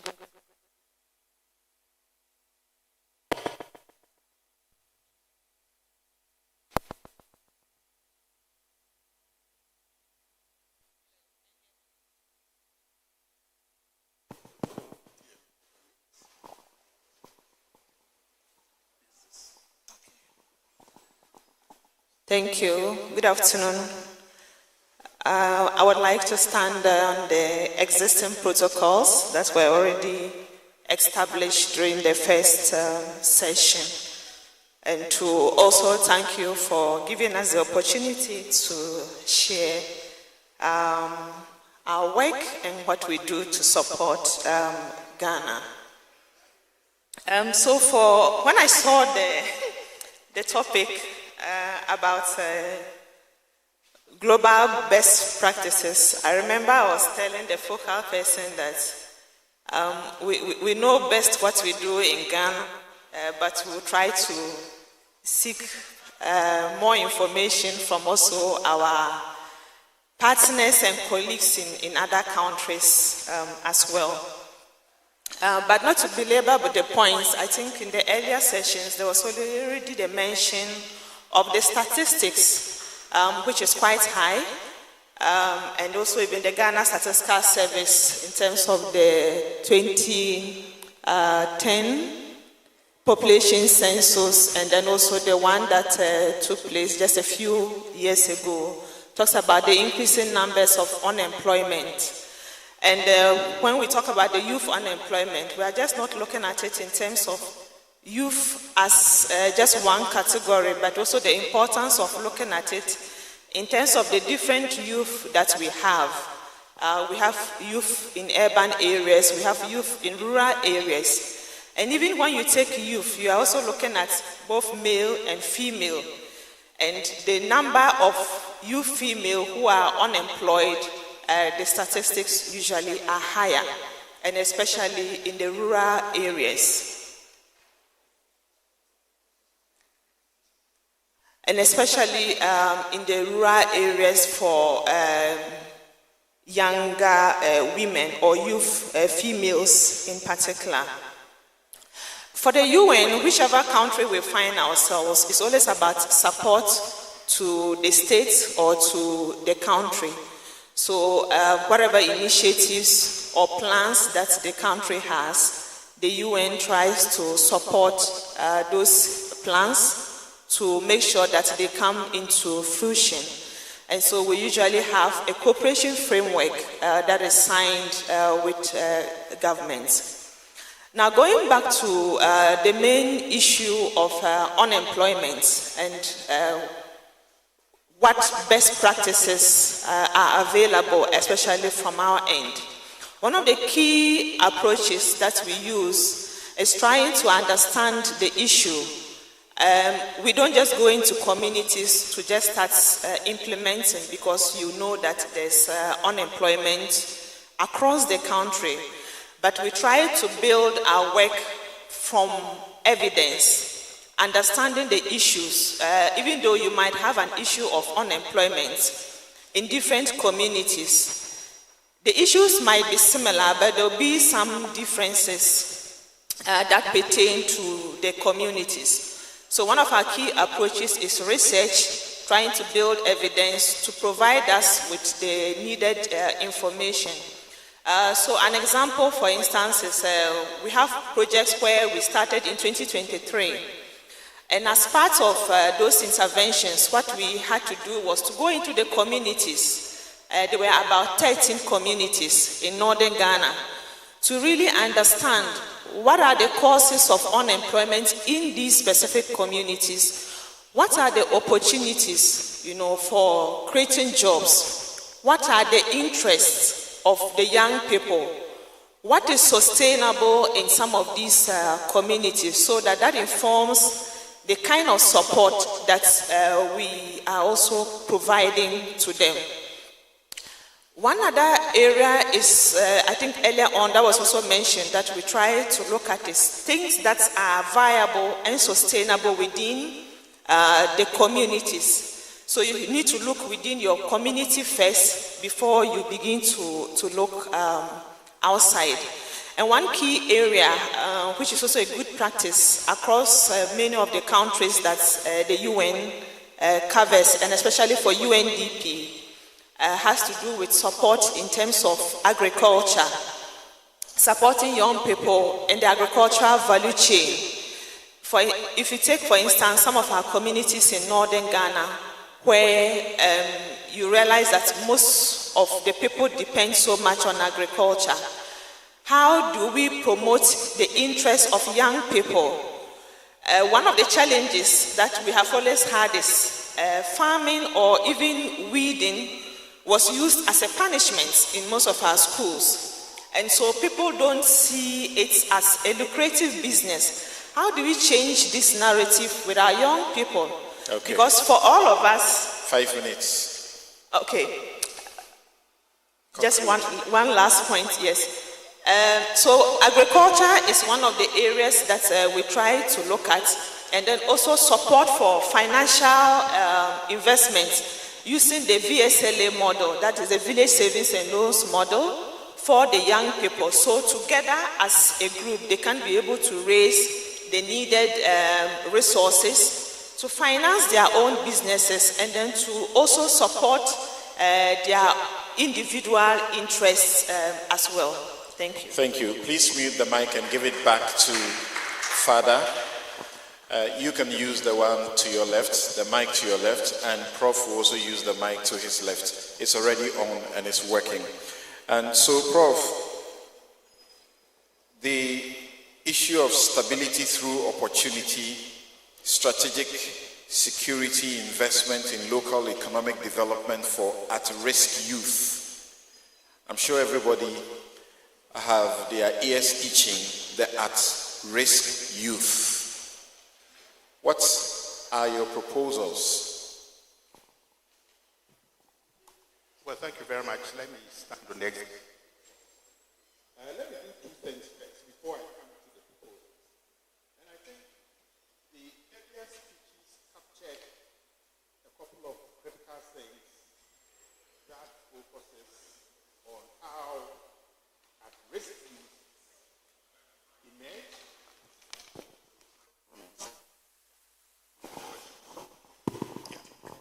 I want to do 2 things.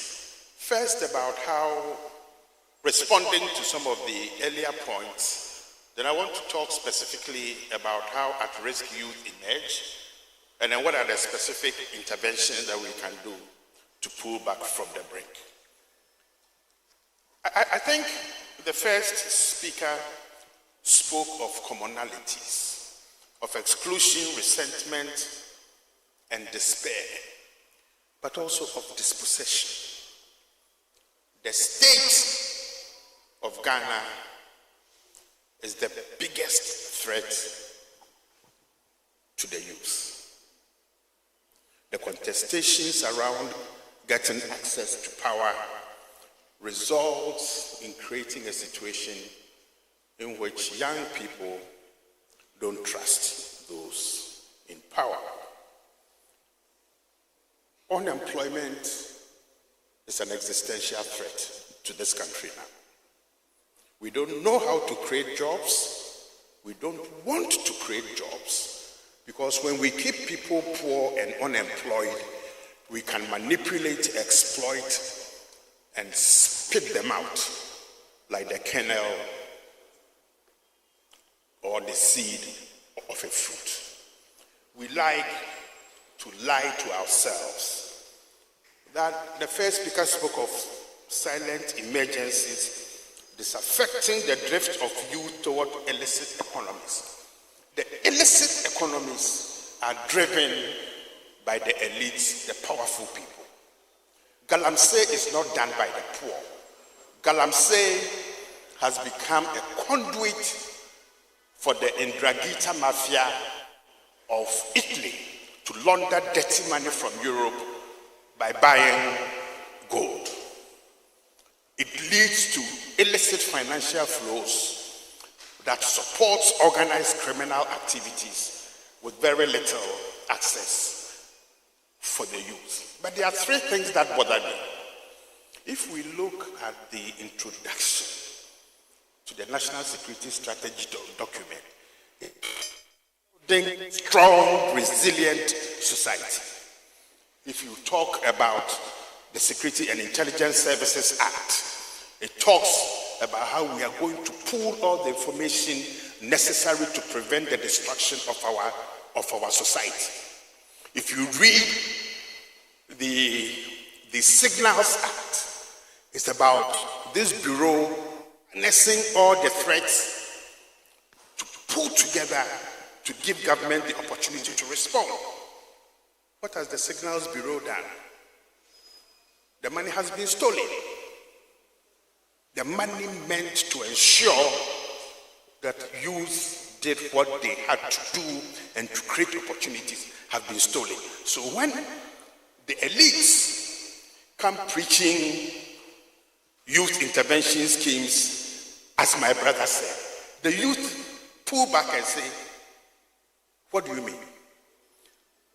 The devil finds work for idle hands, but the devil doesn't have horns.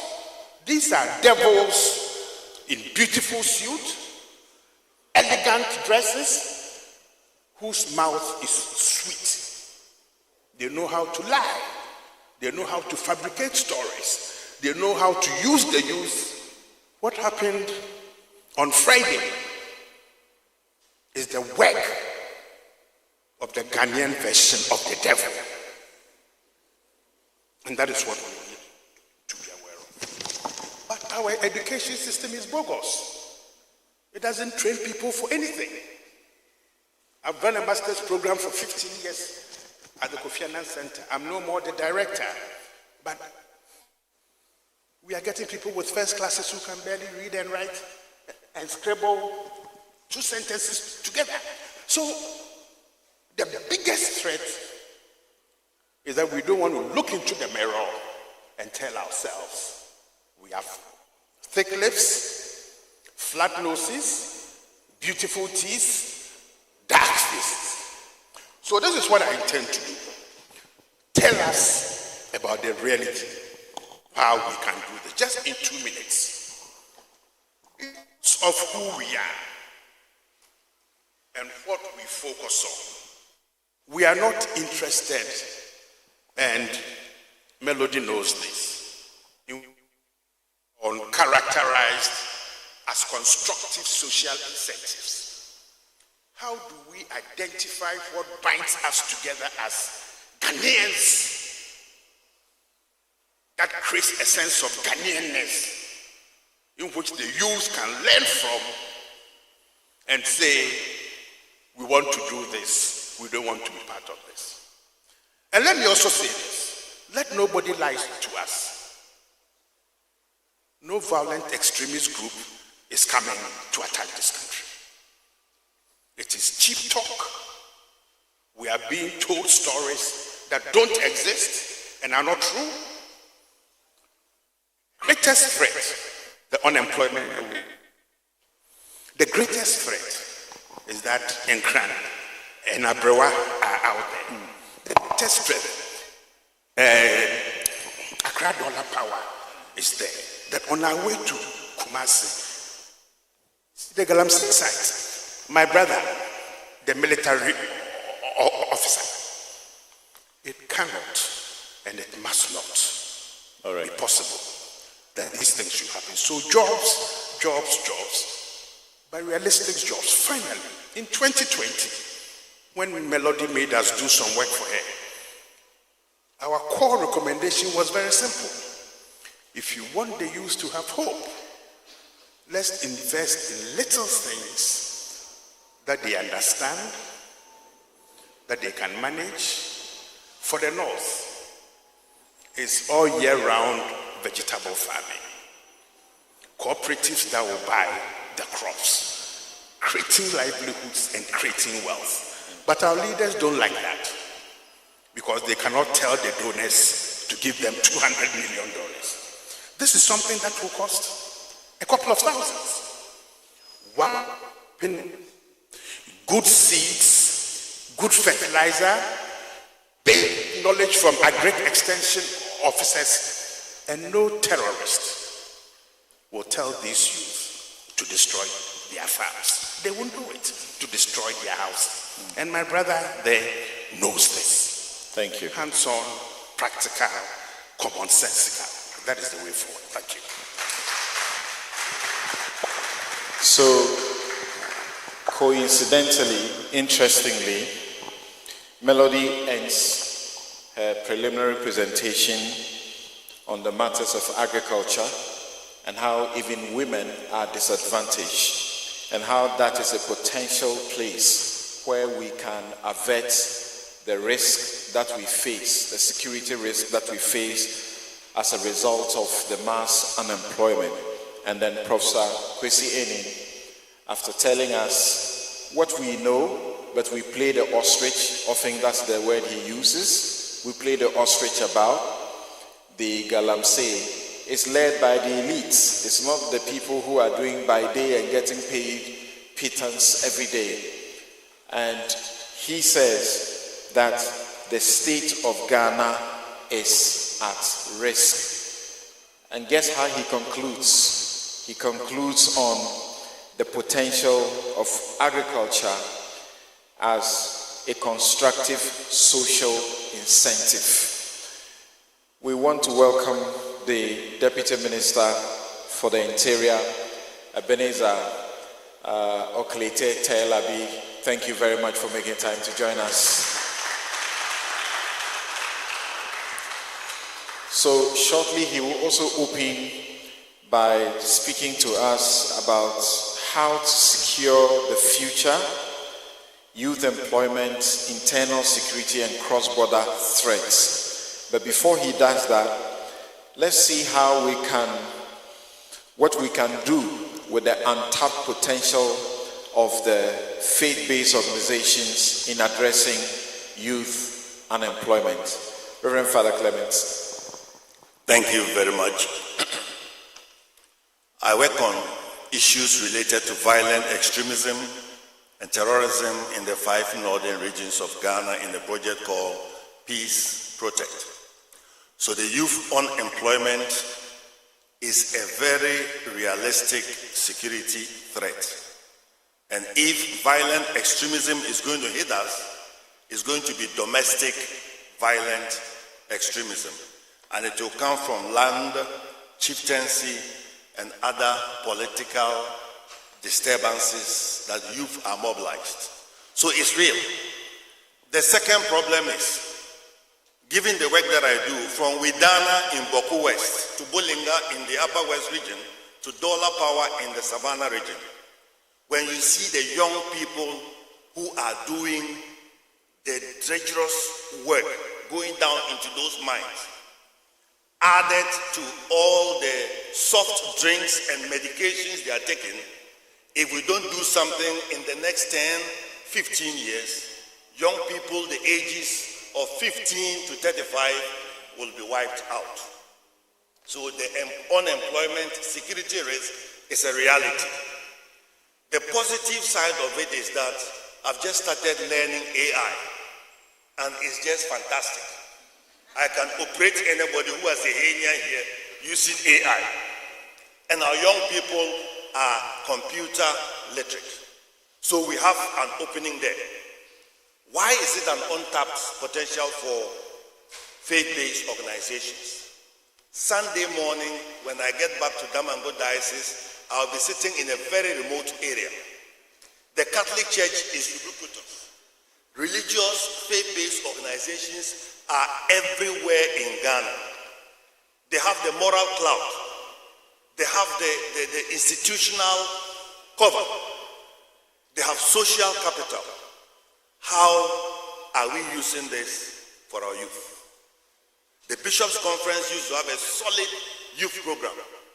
I benefited from it. I got the opportunity to go to Belgium when I was in Pax Romana.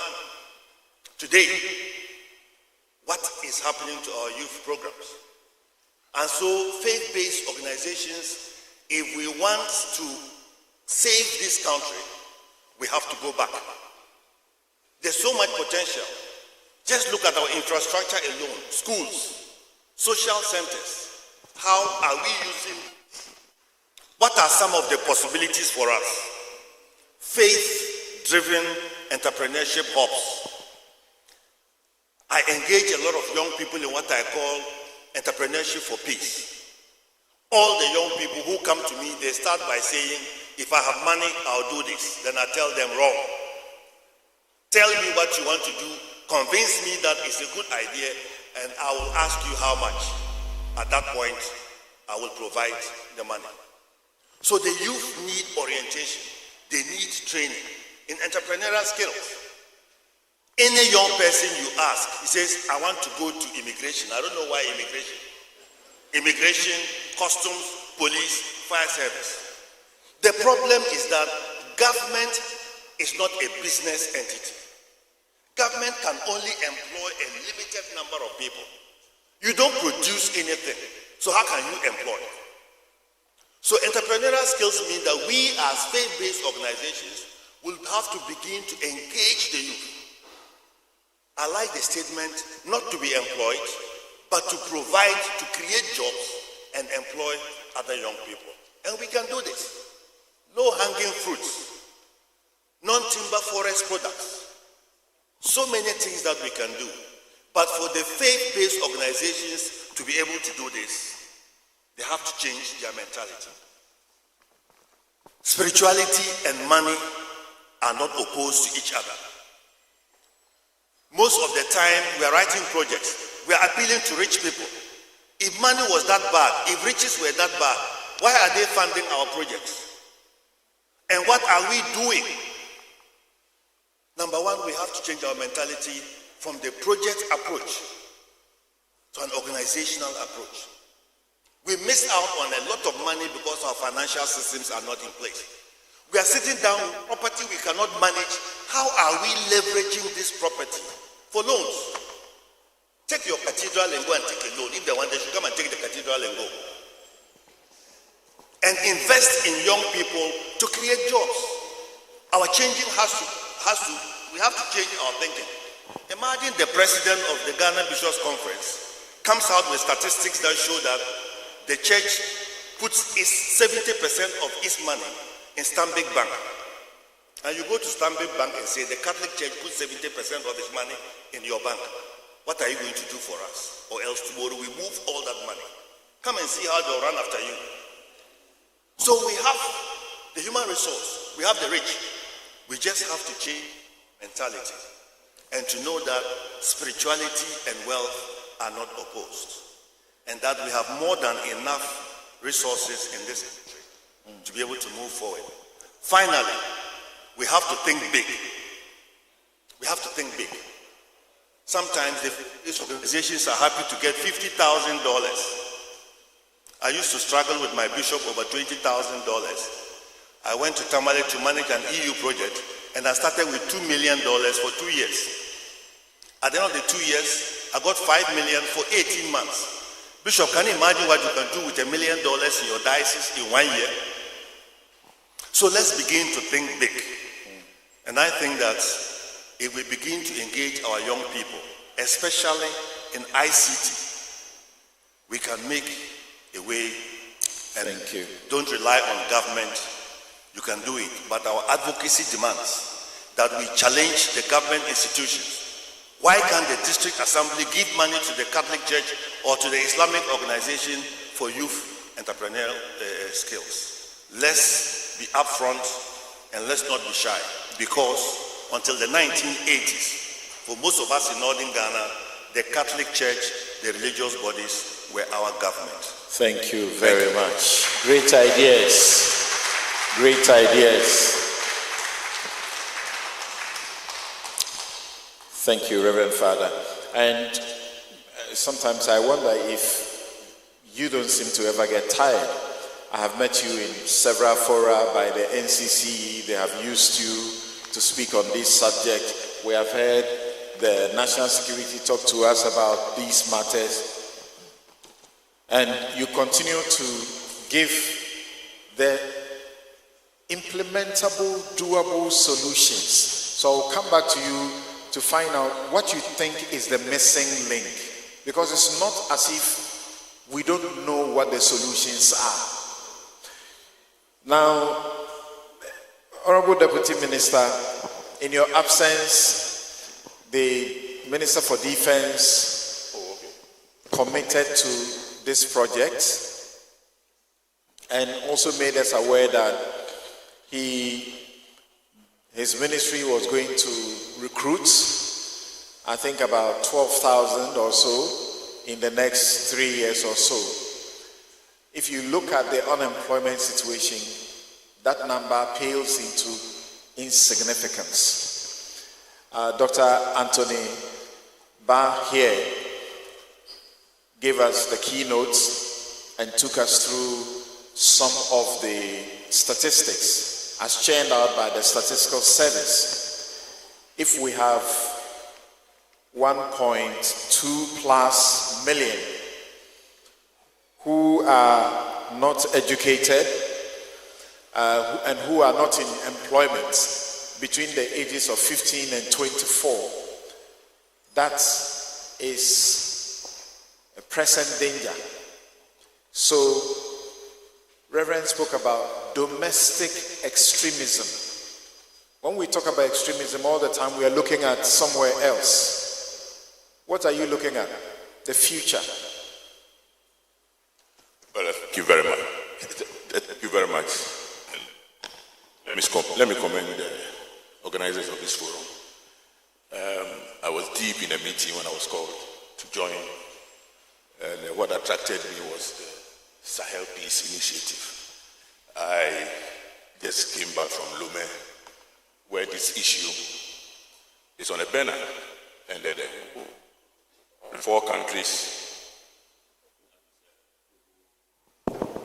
That's Togo, Benin, Ivory Coast, Ghana, and now Burkina Faso is on board, looking at how to curb what is going on in the region and its effect. Fortunately for us in Ghana, can I start? Let me start. Yes. Let me start. More comfortable. Because it's the panel session. Yes. It's okay to say. Use this one. Okay, right. Thank you very much.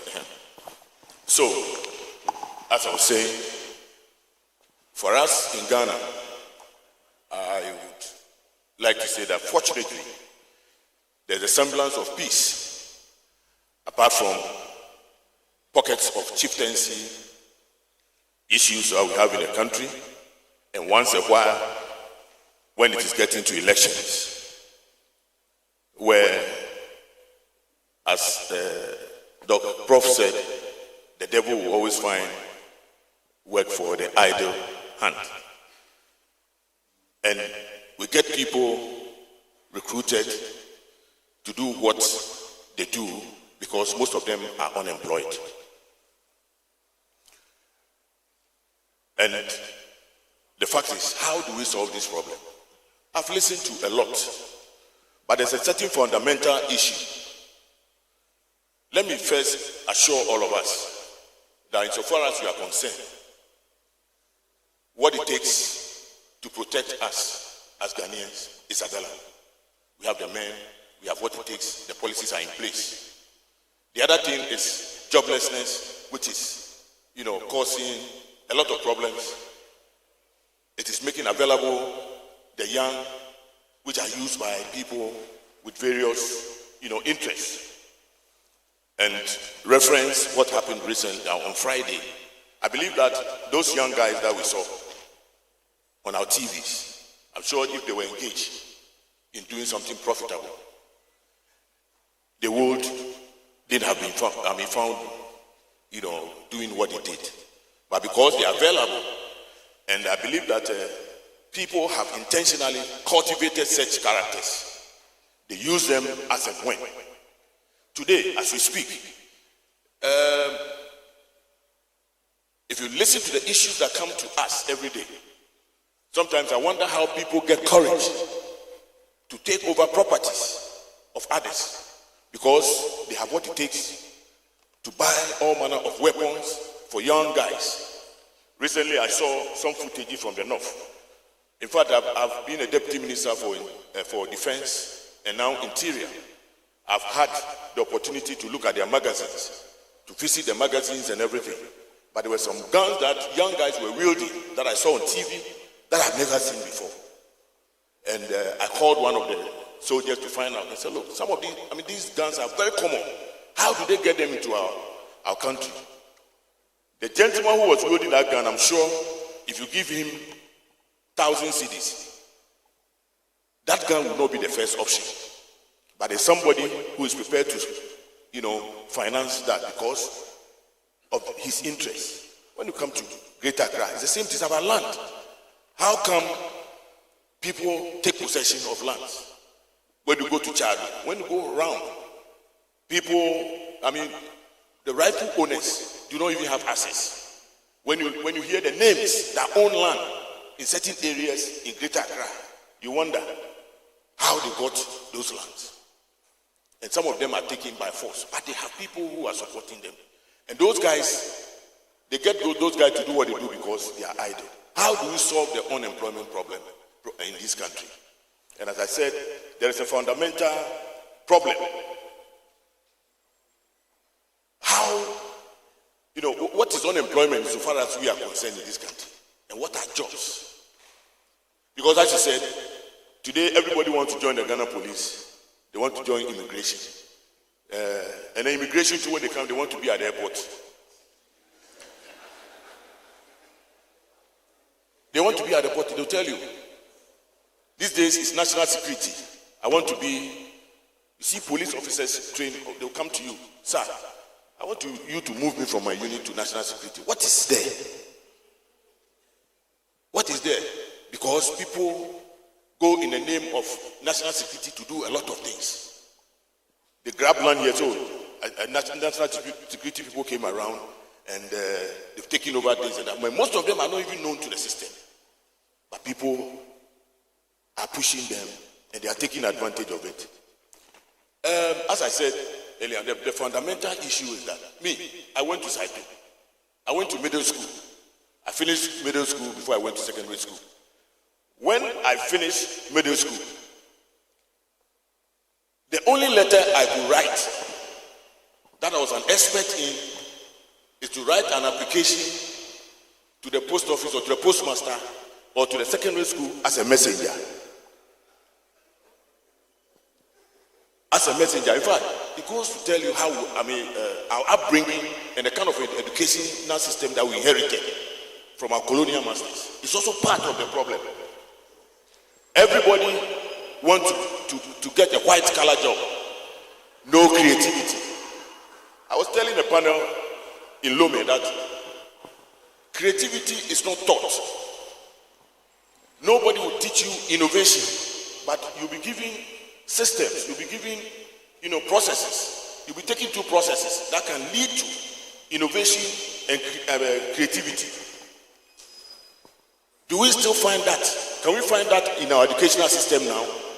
Such that as a young pharmacist, when I finish, I wouldn't wait for Ministry of Health to employ me before I think I have a job. Nurses. We have a lot of unemployed nurses. They are waiting for Ministry of Health. Can I do something?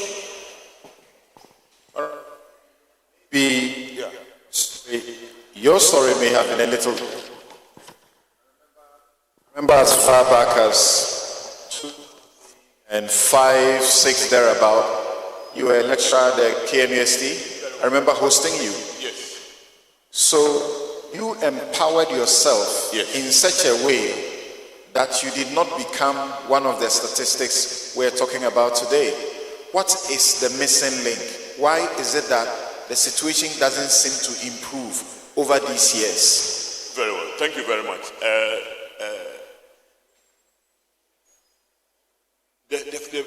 Let me finish my narration. I blame the system that we inherited as a country. And the example that I gave is the kind of training, the master-servant training that we had from the colonial masters.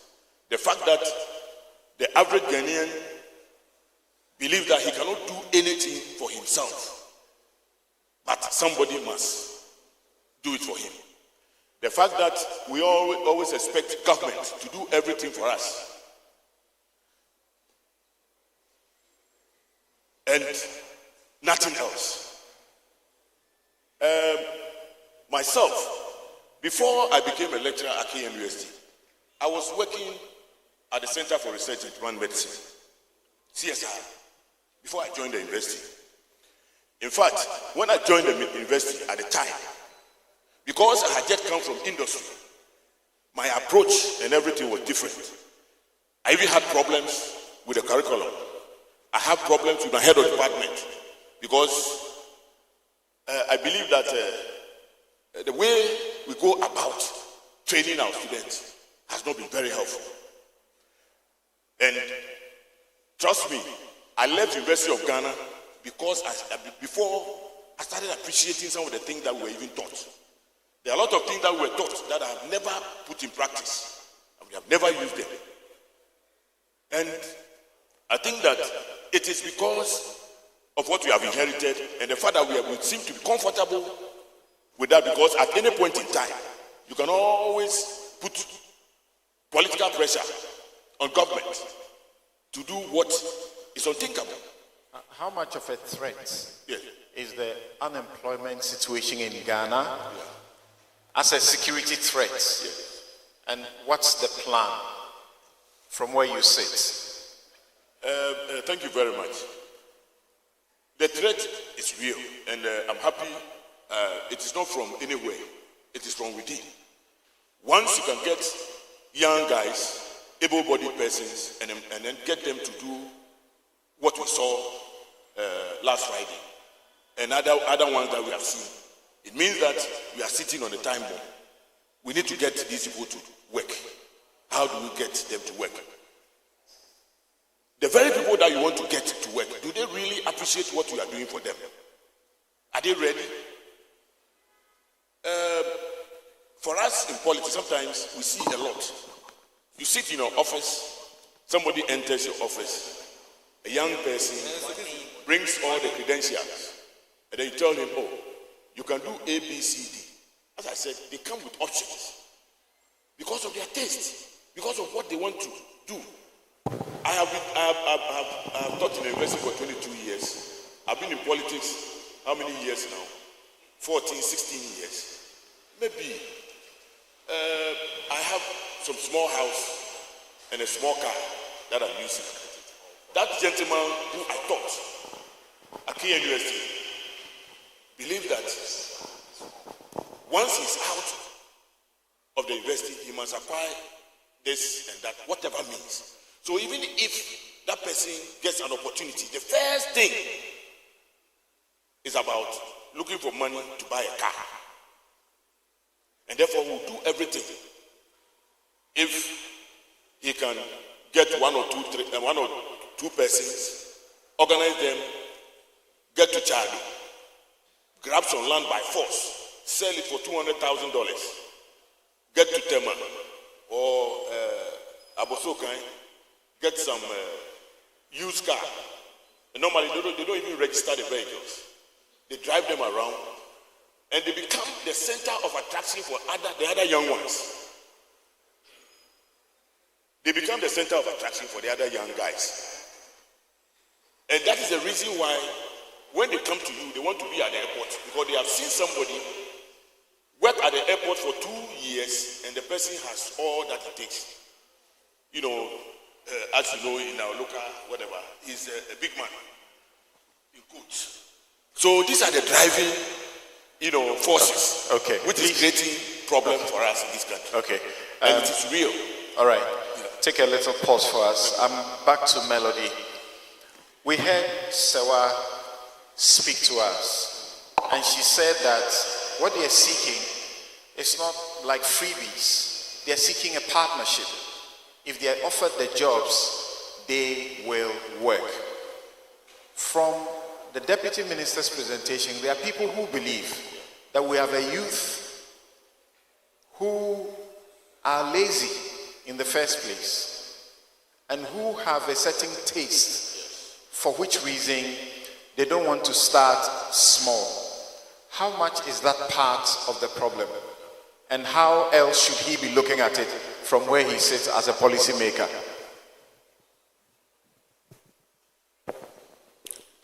Okay, thank you very much. So the issue of young people with higher tastes in recent times is quite a challenge. I'm going to give practical examples from the work we do at UNDP. UNDP, that's United Nations Development Program. And I've been working on projects on conflicts for the past 10, 14 years. And you go to some of the communities, like you go to a community, you see the potential of young people being involved in agriculture, farming, because at the end of the day, if we wake up, the first thing we want is water and food. Those are the basics. And once you have clean water, you have good food to eat, you are likely not to have any issues with health. And that is a starting point. But you realize that a lot of the young people are not interested in some of these opportunities that are easily available for them. An example, we were in a community where, as part of the research that I indicated earlier on, and one of the key findings was an interest in some of the young people being part of dry season farming. Now, we support the community to drill a mechanized borehole system, and they provided land, the chief provided land that was fenced to support this farming. And you have about 150 young people that were supporting just for that community. And the partner we were working on the ground told me that some of the items we are giving to these young people, if they don't supervise and monitor, because I said, oh, you give it to them and then let them start. And she said, no. If you give it to them and you don't supervise to ensure that it is planted, they will go and sell it and take the money away. And so you realize that it is not just about the work, but it's about just easy access for some young people. I want to use the term some young people, just for them to get free money just to spend it anyhow. But we need to also begin to help young people to change this narrative that some of the people that you see and where they have gotten to was not just in one day. And even the development partners that are supporting our work, those are also their taxes, and contributions that they are providing for us. How are we also beginning to help ourselves as young people? And one of the things we want to also encourage is parents and even community leaders, like Father said, even the church, the mosque, our imams and women. What is the discipline we are instilling in our children, to change this desire for things that they cannot easily have, but it's like they must have it. And that is affecting the kind of opportunities that are available for them to take interest in. So we need to address these issues, because if we don't address it, we'll keep providing some of this support, and then some of the young people will keep wasting it. So we need to change some of these ideas that young people Thank you have. very much. Please put your microphone off, press the button on it down, and it will be off. Back to you, Prof. Enin. We hear you in this country. I've heard you over a decade, and you keep speaking about the warning signs. The minister, deputy minister here admits, Reverend Father Clement tells us that if we don't take action now, in 10 years, there's likely to be an implosion. I suppose, knowing you and having engaged you over a period, you say 10 years is even too far away. What should the state and the church be doing? Thank you very much. The state of Ghana does not mean very much to the people of Ghana. It is distant, it is not present, it is exploitative, it designs and develops projects that benefit those who design them. My brother, the minister, talks about if people who misbehaved on Friday had jobs, they may not have done so. Actually, that is not true. Because being a vigilante and demonstrating that you can murder is more profitable than farming.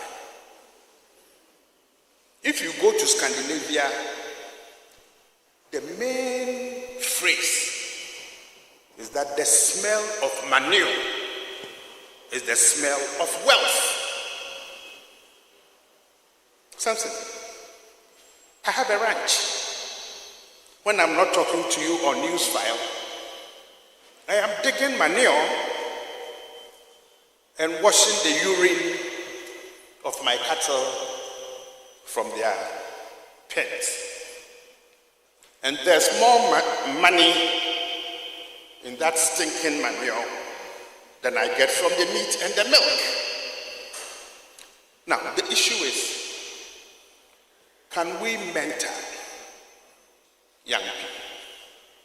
Explain the linkage, hard, honest work, and the pleasure of spending your money.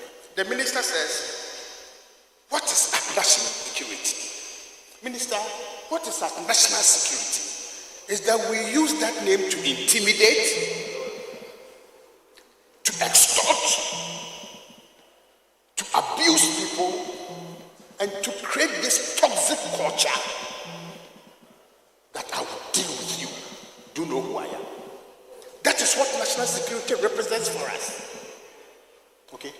The hard work of farming, of rearing animals, of fishing, using the AI that Clement is talking about, of developing the feed that they need. People don't do it. Now, the minister also tells us everybody wants to go to the airport. So he knows that there is corruption at the airport. Why is it that in the last 12 months, his ministry and the agencies under him is arresting hundreds of kilos of cocaine? Because people know that at the port and airport, that is where the business is. So let's arrest some of them. Let's put them on trial. Let's give them 25 years. And then let us say, Melody, this is Melody in Accra, a UNDP official. But over the weekend, look at her. On her tractor, with a hoe, harvesting maize, shusking them, putting them in that bag, sewing. So there is pride in going to school, but also dirtying your hands and your feet. Right now, everybody wants juicy position. We are not going into customs because we want to get revenue for the Republic of Ghana, but we want to steal. We are not going into the armed forces where, as a child, you represented the Republic of Ghana, bold, proud, dignified. Now customs and the military people are fighting when they catch trucks cutting cocoa away. Police and customs are shooting at each other. Why? It has nothing to do with the Republic of Ghana. It's because there's money there. So Samson, it's about the church saying you in front when we do not know the sources of your wealth. The church must live the works and the words of Christ. We don't like Christ-like people because Christ-like people don't have. My student here, she knows I will fail her without any compulsion if she doesn't. The church must be consistent, and when we say the church, we must say this is. Right now, people don't know what the church stands for. Clement, you and I have been talking for the last probably 2 decades. Okay, we must go back to the grassroots. What do people perceive me as? Tough, intolerant, unbending, but you've got to do the right thing. Disciplined societies are because people follow the rules. And if you break the rules, the law will get you. But here, we will come to the pastors, the chiefs and the queen mothers, and splendid. You come and say, oh, my daughter, can't you? No! We have failed ourselves, and we continue to fail ourselves. All right. Terrorism is about the failure of leadership to do what is right. Terrorists cannot survive if we do what is right. Thank you. Thank you very much. Please put your microphone off. Professor Enim, please put your microphone off. Thank you very much. And Reverend Father, I had asked the question earlier. Please get ready if you have a question to ask or a contribution to make within 1 minute. After Reverend Father, I'm coming to you. I suppose many of you would like to address your questions to the Deputy Minister. I had asked you the question earlier.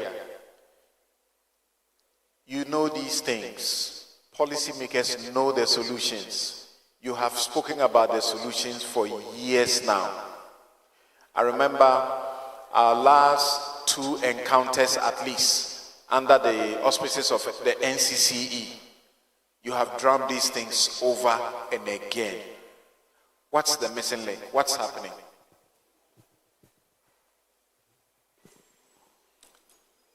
I think that there are a couple of things about the missing link.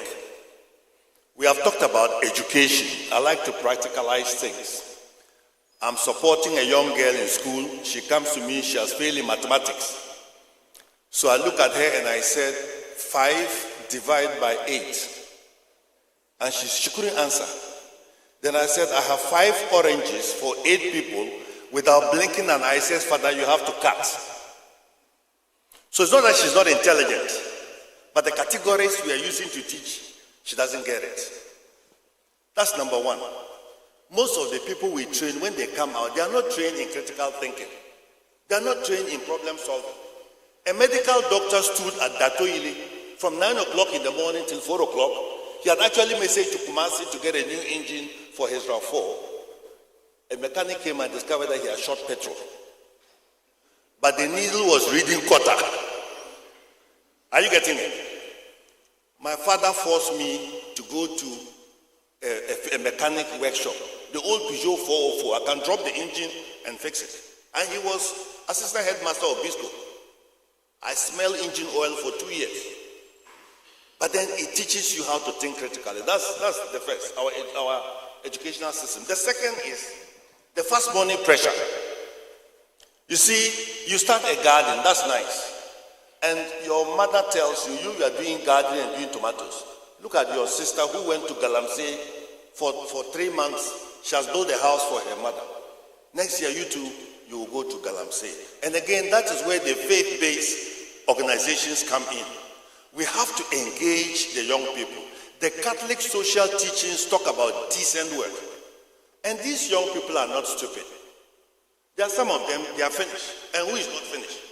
But majority of them are looking for direction. They are looking for mentorship. And if we offer that, we'll be surprised.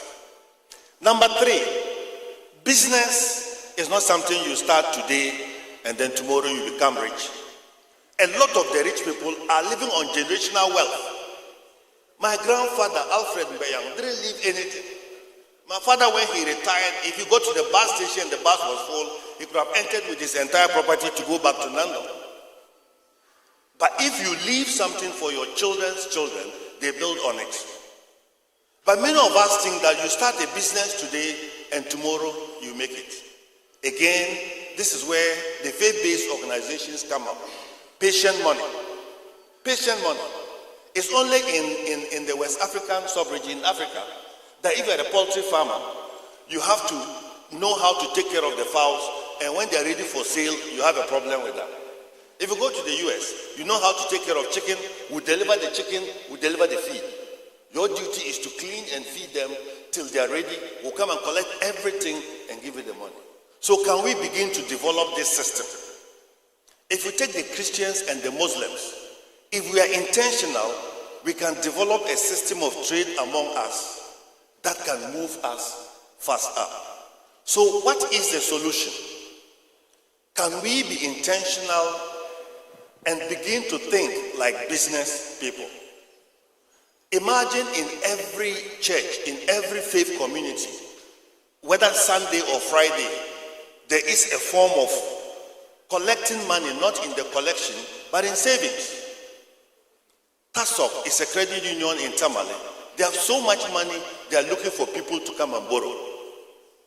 Now, a bishop can decide that I will borrow 10 million of the church money. The problem is poverty is so bad. But when you mention 10 million, hey, please. You know, but if you don't borrow big money, you cannot do much. Finally, there are low-hanging fruits. Low-hanging fruits.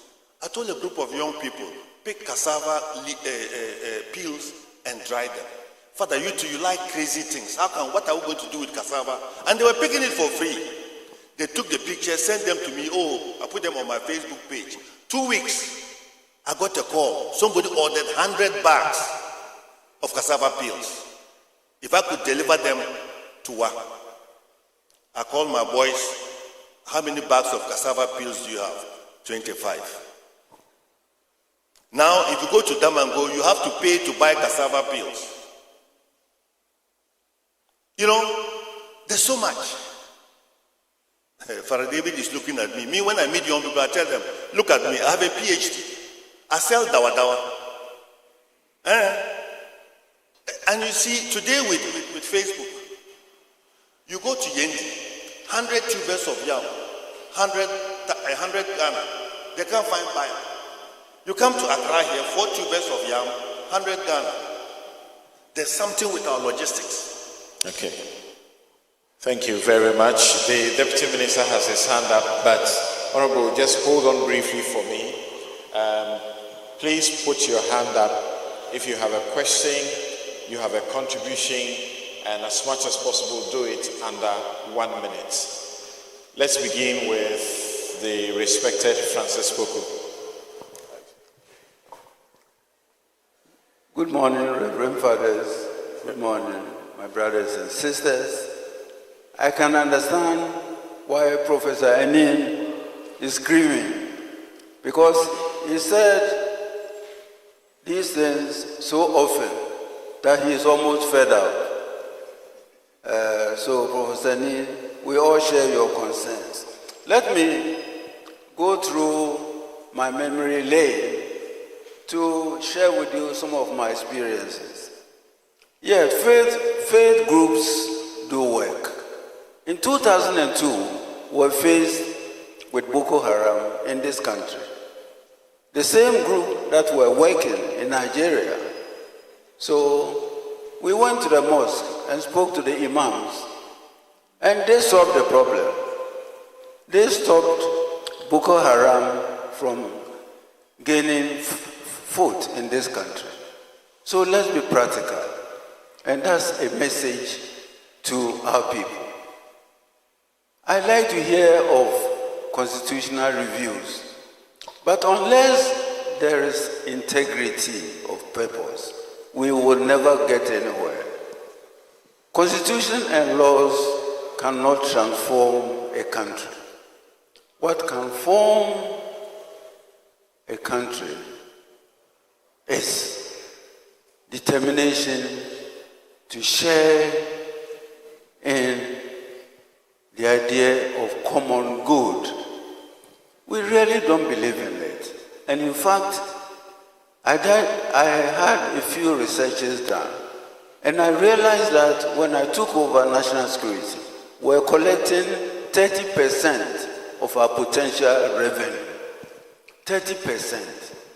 So if we had 100 cities, if we were entitled in terms of national income, 30, we have 100, we're collecting 30. So the key problem in this country is revenue leakages. Revenue leakages. So we are not getting what we deserve to develop this country. And we can do whatever we like. We can change constitutions. We will still be the same. And I do share with the frustration of Professor Anim. Now, the way forward is private sector. But we cannot achieve this because all these investors, before they come to this country, they do risk analysis. What is the behavior of the people? What is the integrity of the people? How much bribes are you going to be taking? And many are the investors who have come and left.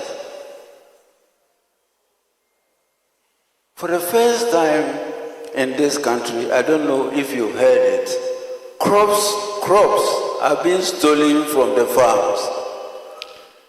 I mean, this goes against our culture. In the villages, if somebody's crops were ripe, you would go and inform the person or even take it and give it to the owner. For the first time in our history, crops. So very soon I will suggest that we need farms security. This is unprecedented. So unless we correct these things, constitutional reviews will not help us. Thank you. And so he just corroborated some of the statements that were made across the table. Respect for humble beginnings and honest work. The lady with the check, okay, her hand was up. Okay. All right, thank you for the opportunity. Please, I just have this quick contribution to make. I've realized that in recent times, it's like our parents also contribute to what we are facing as a country. You know, mostly we compare our children to other children out there. Maybe I will not take the route of this person and then make it. You can, based on the things that we force or we push our children into, create some of these things that we are seeing as a country. Because if my child is reading maybe a course, that is focused on agriculture in school. Out of school, my child can start something on his or her own. And then maybe another person is also studying another course. That the person will finish and go and then do a white man's job. And you see that when maybe the person on the white man's job is making it, then I begin to use that person to compare to my child. So the child will begin to think like, did I make the right choice? Or let me divert my course. Let me go and do this. Meanwhile, maybe the person will not be able to make it on that field. That is number one. Then number two, I think I've attended quite a number of programs. And then when we are talking about the credentials of people who are coming to maybe sit on the discussion table and these things, we talk about this person holding PhD in science, doctorate in this and that. But in agriculture, so far I haven't heard any big man holding PhD and making it well in the field of agriculture. And the display that we see on our screens, we only see those who are making it well in the white man's field. Let's begin to advertise or showcase those who are also making it on the field of agriculture. I think it will help us. Please be minded to keep it under a minute, please. Thank you. Let me commend my colleagues and seniors for the interesting perspective. Introduce yourself. Sorry. My name is Matthias Ade. I work with the UN here in Ghana. My question relates to the socio-psychological aspect of youth unemployment.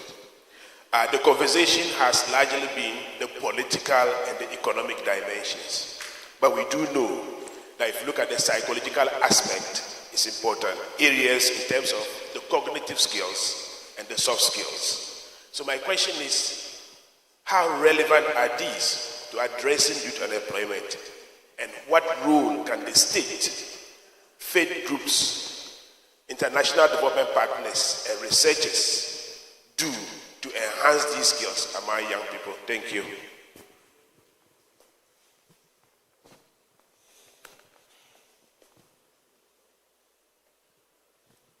So I'm Gloria Theresa Vomega with a background in psychology. So I have a question. From the information shared with us and the lessons we've learned, we know some youth are tagged as lazy, but we have others that are ready to learn. But you find some of us doing courses where when you finish with your degree, you now need to do at least a master's before you can now work. Some things have to be done about that, because with some of those courses, you get at least 150 people graduating with degrees in it, and now they come home and they are unemployed because they need at least a master's. And if they are not financially sound or stable, they can't afford to enroll in a master's program to now be called, okay, professional in this or certified to do something. So if we pay attention to that side of things, we can also find ways and means of dealing with the youth unemployment. Thank you very much.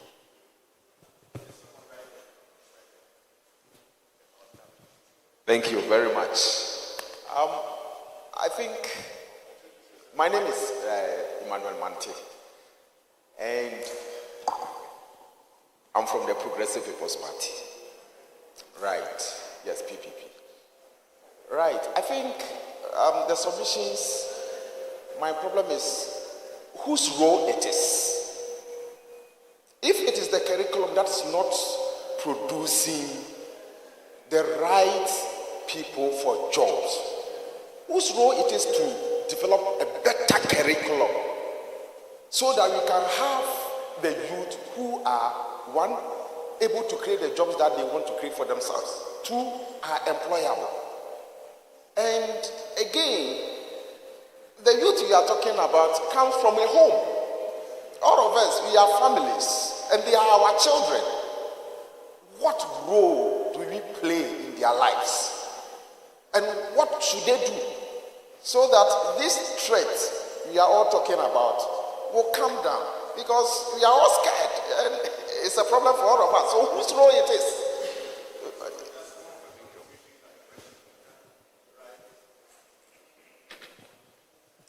Thank you very much. Mine is from the practical point of view, and I'm going, excuse me to put it, to the religious bodies. When you go to the churches and it is harvest time, they come in, they don't ask for their job, they don't ask for their educational background, they don't ask for the work they do. All that they look at is the money they will present. So whether you get your money legally or illegally, they are only interested in the money. So if we, the elders, are advertising and appreciating money instead of personalities, what message are we sending? If the person is a youth with money, the next time you also go and get money by all costs. So the religious bodies have to start appreciating their members, whether they get small or big, appreciating them into the church. Then I think the other youth will follow. Thank you very much. I am Father Terence from the National Catholic Secretariat. I have two questions. One, from the keynote address, our 24-hour economy is set as a benign action that can contribute to reducing youth unemployment. And the speaker says that this will take a longer time, which means that no government, no particular partisan politics or party can do this. It has to go beyond several years. Now, he also says that we should set a kind of social contract with our leaders in order to get this done.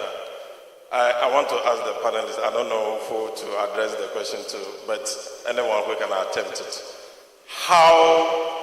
Which organizations can lead this, and how can it be done? Now, he also said entrepreneurship as a measure. I want to ask Melody, if you have been funding governments, it is for you now to begin to assess your money that you give to the government, whether it's working for you. But I want to say that, is it possible well-established churches like the Catholic Church can be funded to lead a development program for the youth like this? Thank you.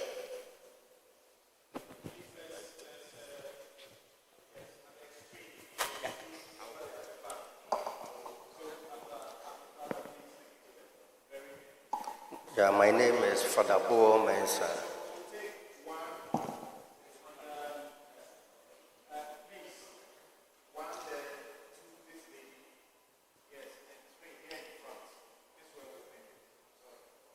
All right, so my name is Bo Mensa from the National Catholic Secretariat. There's a quick one.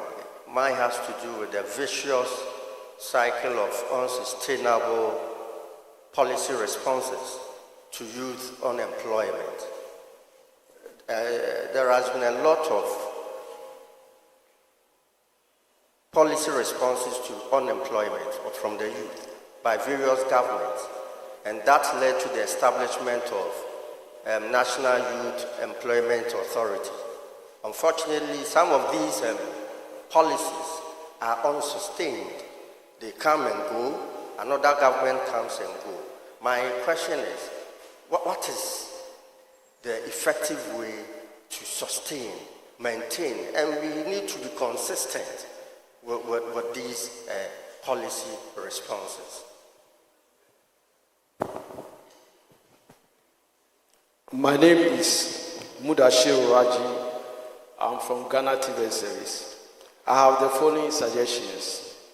That one, we should look at our educational system that prepare the youth for non-existing jobs.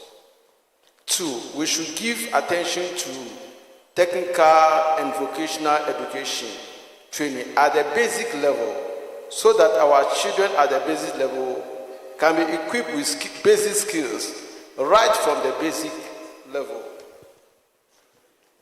The 3rd one, we should consider establishing workshops for hands-on training starting from the basic level. The 4th one is that we should have 10 years national employment plan or strategy signed and documented for every government to follow. My name is Esther Seidansu, PNC National Women's Organizer. This is my problem that I have, and a question will follow. Our system is not working. Here in this case, this is the example. Let's take the rent control. It is by law that Ghana, anybody who rents has to be paying, like, let's say 6 months going or 6 months. Here, most of the landlords are taking 2 years and nothing has been done about it. And people keep on complaining, nothing has been done about it. Let's take the youth employment for say. A lot of youth don't have work. They have finished their national service. That's only 1 year. And then unemployment or an agency will print or publish it. We need workers, but with 5 years experience. How is that 1 year, the person who have taken 1 year to do national service, get that 5 years experience to go and apply for that work? So they have to do something about it. Thank you.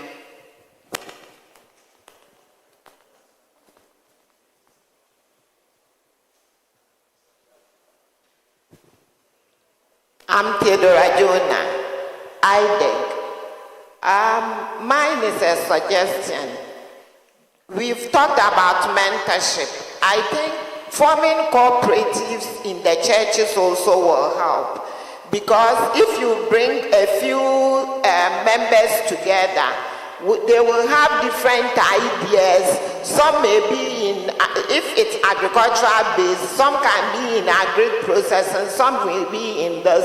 Then they will be solid, and if they are seeking support, the group can be given the support.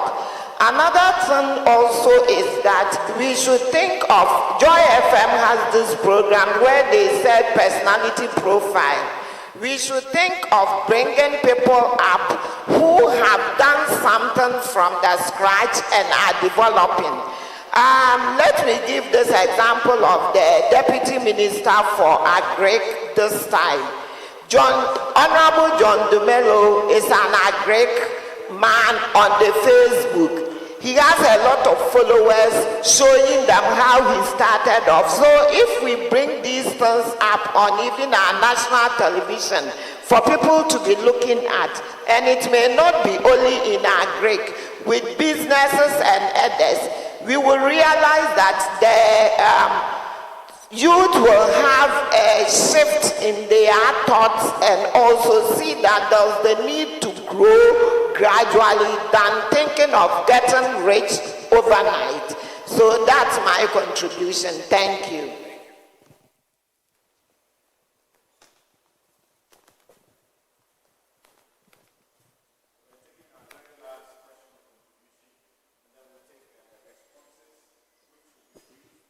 Thank you.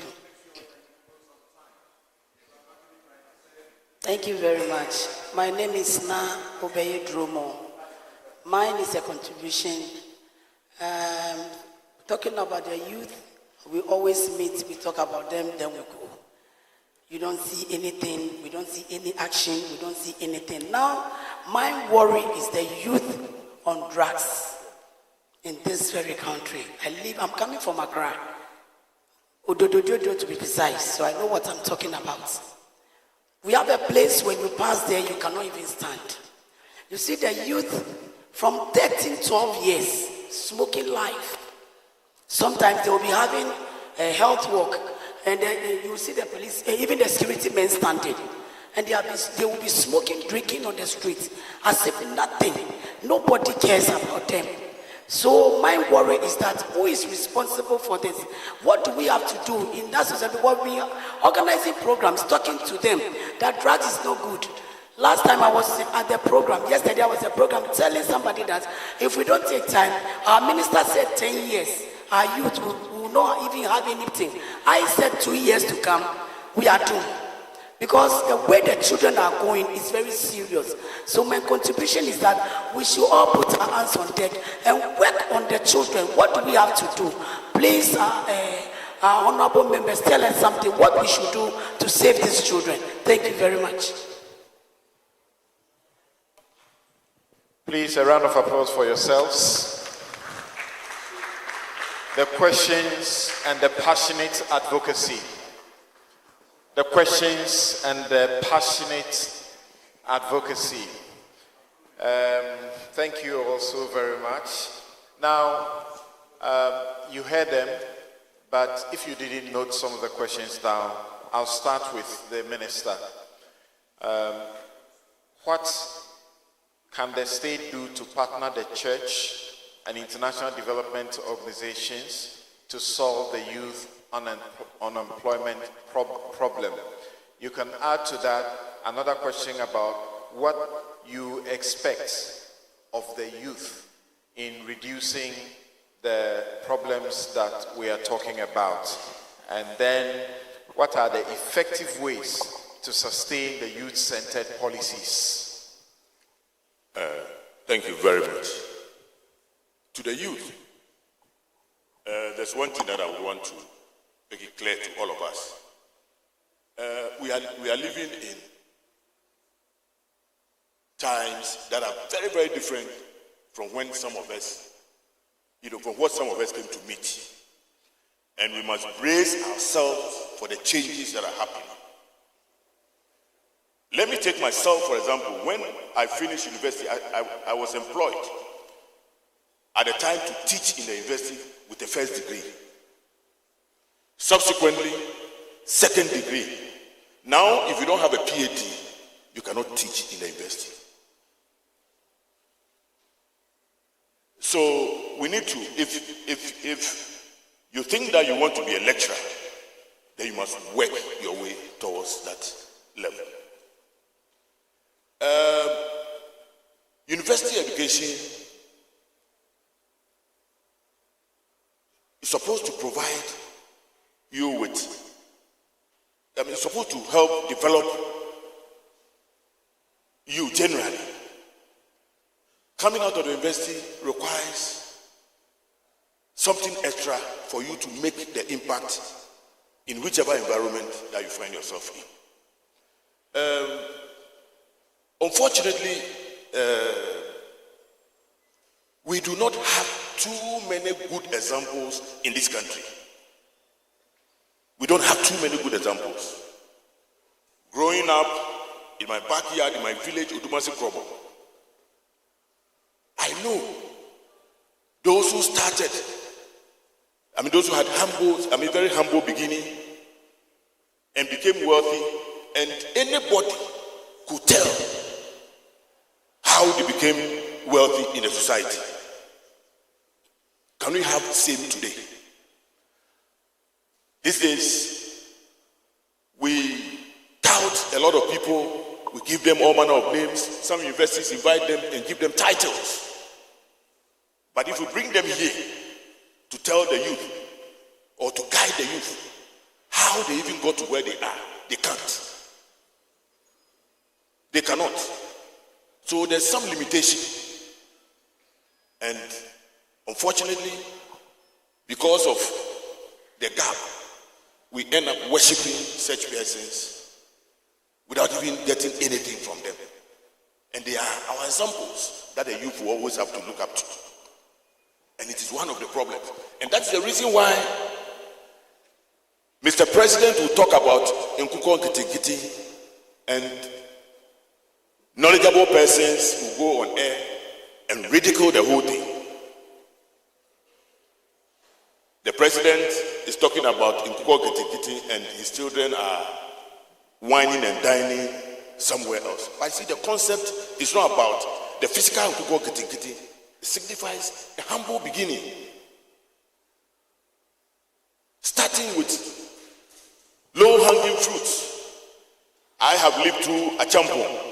I remember my father survived in taking care of us because of Operation Feed Yourself.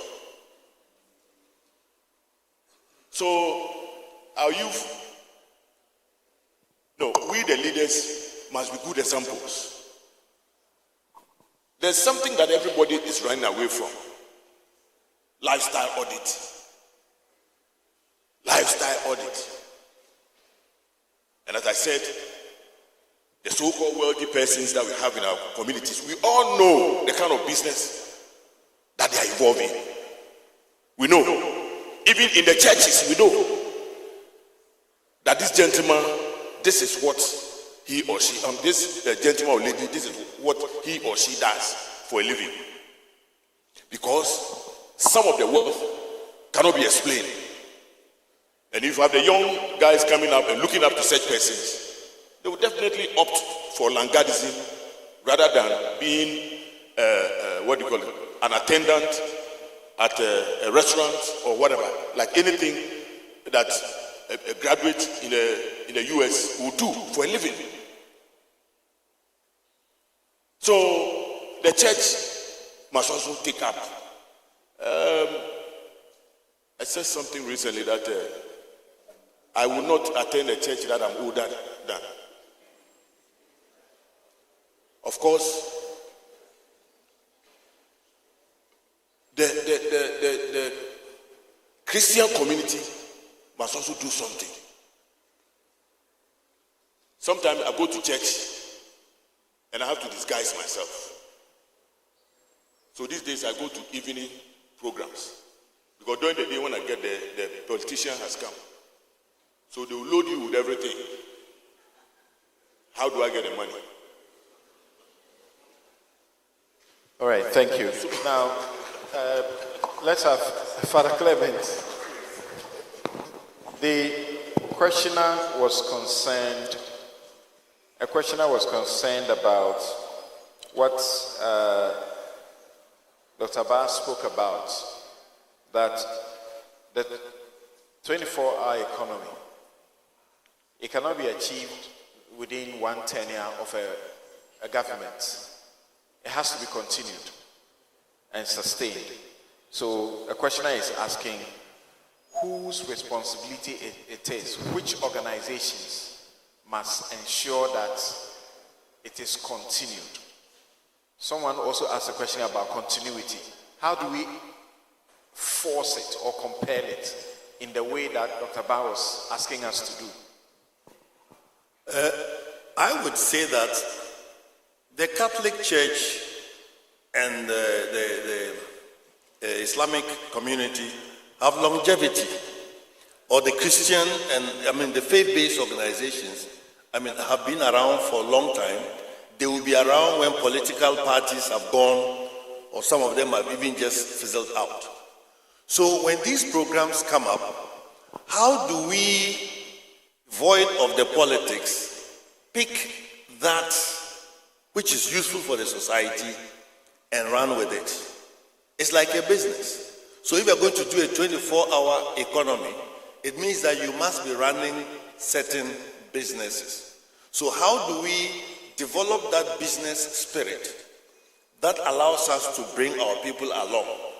I am a priest, I'm a preacher, I'm not a business person, but I can create the environment using our pastoral center, our youth centers, our various institutions to bring up a core group of lay people who have that entrepreneurial spirit. That's how we can do that. And I'll link it to a question Father Terence asked about funding. One of the things I realized is in the 60s and 70s, the signature of the bishop could bring in a lot of money. Today, nobody cares about the signature of the bishop when it comes to money. They want to see, do you have a financial system in place? So if we are going to access that money, then we have to speak that language. And speaking that doesn't mean that you compromise your faith or you compromise your stand. Do you have a board? Do you have financial systems? Do you have accountability? And if you can show that, there is no reason why the Catholic Church cannot get money from UNDP or from the UN. I've actually advocated that if you give one diocese $1 million, it will be able to do much more good than most of the CSOs that you give to. Because the bishop is not going to take the 1 million cedis and buy a Land Cruiser. He's not going to take the 1 million cedis and packet it. At least it will reach somewhere. But if your financial systems, your administrative systems are not in place, forget about it. And that is what CRS is doing with local leadership. Those organizations, and I'm saying this on experience, because at Kojinta we give funding. Napokado, Navrongo Bolgatanga Diocese, we have given them money. Tado, they've received money. These are because they are registered entities. In what diocese, we couldn't give them money. Until recently, we couldn't give Navrongo Yengi. So it's not about whether you are church or not. It's about, do you have the systems in place? All right. And I've always argued, don't make a priest a CEO, but don't deny a priest from becoming a CEO if he's competent in the field. Thank you very much. Melody, continuity. It appeared to have been a major concern in the questions. An effective implementation of youth-centered policies. And the lady was concerned too about where now the first degree doesn't take you anywhere. You need to do a master's degree. What can be done? Okay, thank you very much. Our educational system, we need to relook at it. It's very important because if you have a system that doesn't serve you, then it's important to relook at it because at the end of the day, you want something that would be able to serve you and serve the whole nation. So once we have an educational system that doesn't do that, we need to begin to review them. Father mentioned about the issues of practicality of our educational systems. Not just the theory part of it, but how can even a graduate, with the knowledge that they have gained, be able to even start something for themselves and not just expecting to be employed, by somebody else, but also being able to employ yourself, create an opportunity for yourself so you can also even be able to employ others. So it's important that as a country, we look at some of these educational systems that we have and really have reforms that would be able to serve us. There was also a mention about TVET earlier on. I think these are also things we need to begin to look at. When we're in senior high school, those that were in home economics or the art class, we laughed at them because we thought that these are people with low grades. But I can tell you, we have people who do fashion, design, and other things, and the amount of money they make, what I'm wearing, the person that makes it, the kind of car they even drive, I don't have.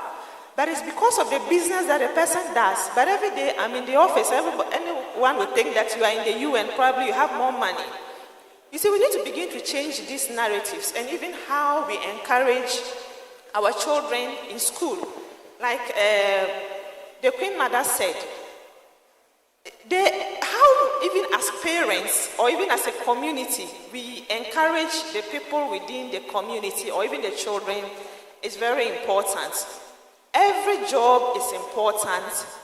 Every course in the educational system is important, but then we need to look at whether it continues to serve us or not. Then we make the changes from there. On continuity, for us at the UN, we believe that systems that work for us need to be continued. And as a country, I know one of the key institutions that tend to support in terms of development planning is the National Development Planning Commission. Do we have a national plan that has to go beyond a political party They brought or a political a regime? 40-year development plan. We threw it away. No party wants to. So the question is, as a nation, the question then is, as a nation, how do we ensure, even as religious leaders, both from the Muslim side, the Christian side, the traditional leaders, our chiefs. How are we insisting that our politicians take forward plans that serve all of us, not just for a political party, not just for a few group of people? We need to look at a plan that serves everyone, so there is that continuity of some of these plans. So these are things that we need to really look at as a country if we want to develop. Because definitely we have leaders who travel to other countries and they see what goes on there. It doesn't mean that when one party leaves, everything collapses. So let's begin to look at plans that would serve us as a country, but not just within a short period of time. Thank you very much. Professor Kwesieni will speak last. And even though Mama didn't say she was asking a question, her concern about the drugs matter. Prof, this is really bad in this country now, and it also influences the issues of extremism and so on. What shall we do about that, Prof?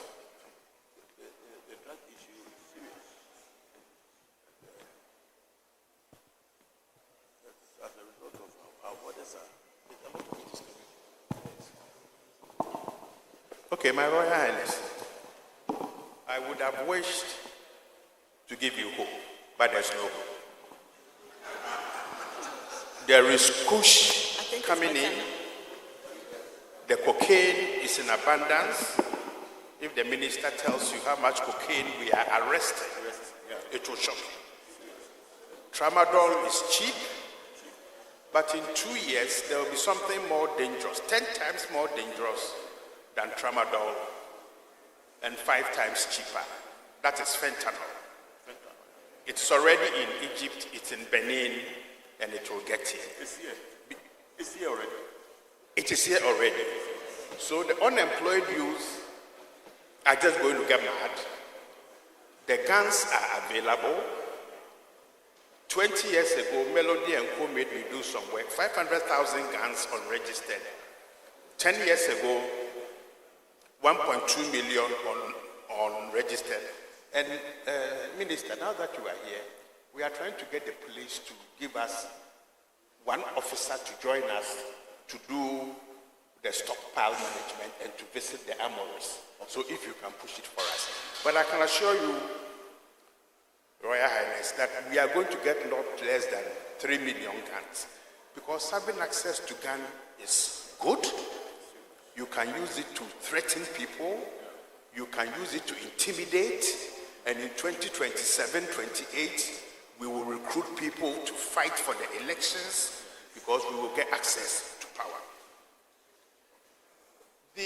Dr. Bao spoke about this continuity. Dr. Bao, you mentioned social contract and national consensus. It will not happen now because there's no political culture.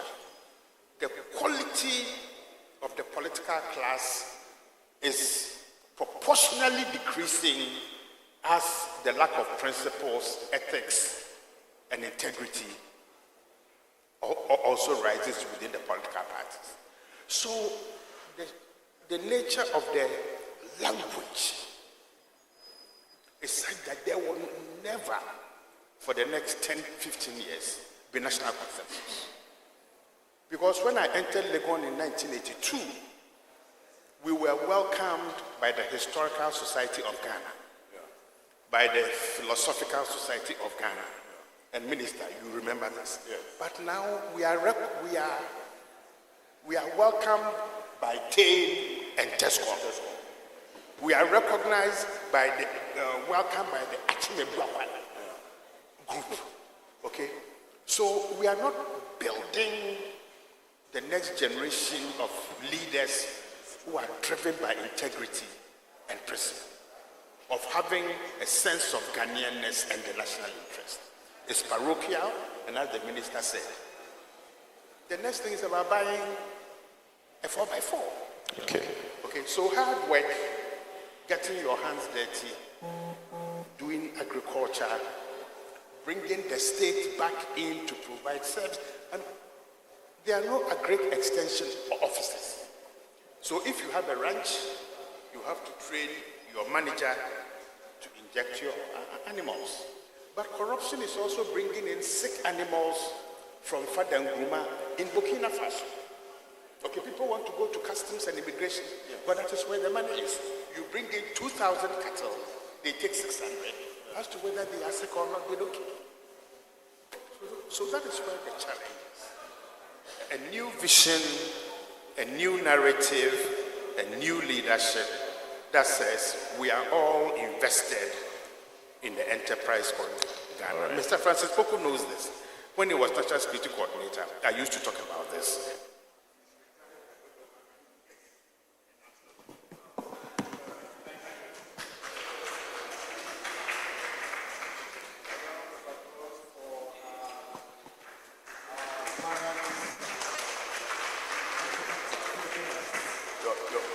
I need a person to put away. Thank you. Thank you. Please, a round of applause for our panelists for Reverend Father Dr. Capello, Country Director of the Projecta. We thank you, Melody, as the name of the Peace and Governance Analyst with the UNDP. Also, Professor Kwesi Eni, Director, Faculty of Academic Affairs and Research, Kofi Annan International Peacekeeping Training Center, and the Deputy Minister for the Interior, Ebenezer Okletin Te Lami. Even though we have just finished, we are joined by a man we cannot be without hearing a word from him. He does not only speak for the Chief Imam, he has co-chaired Kodeo. He has also co-chaired for many years the National Peace Council. Sheikh Arya Shaidi, my former teacher.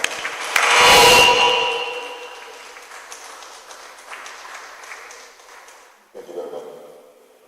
Thank you for the update and congratulations to all the panel members. All the sensible things have been said. Professor King made a very profound statement, which I think that requires that we think through, as long as we are thinking about how to change the orientation about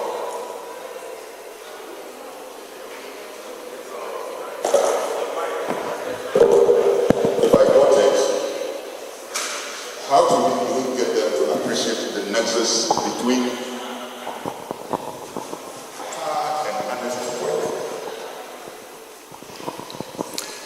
get them to appreciate the nexus between hard, honest work and the pleasure of making money.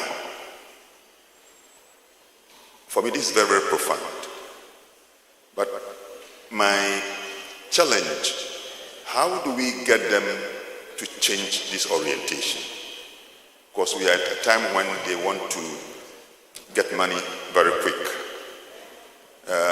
Maybe Prof can say a word or two about that. But quickly, the church and the mosque or religious bodies can think also about community, youth, development and career centers that are located in the communities.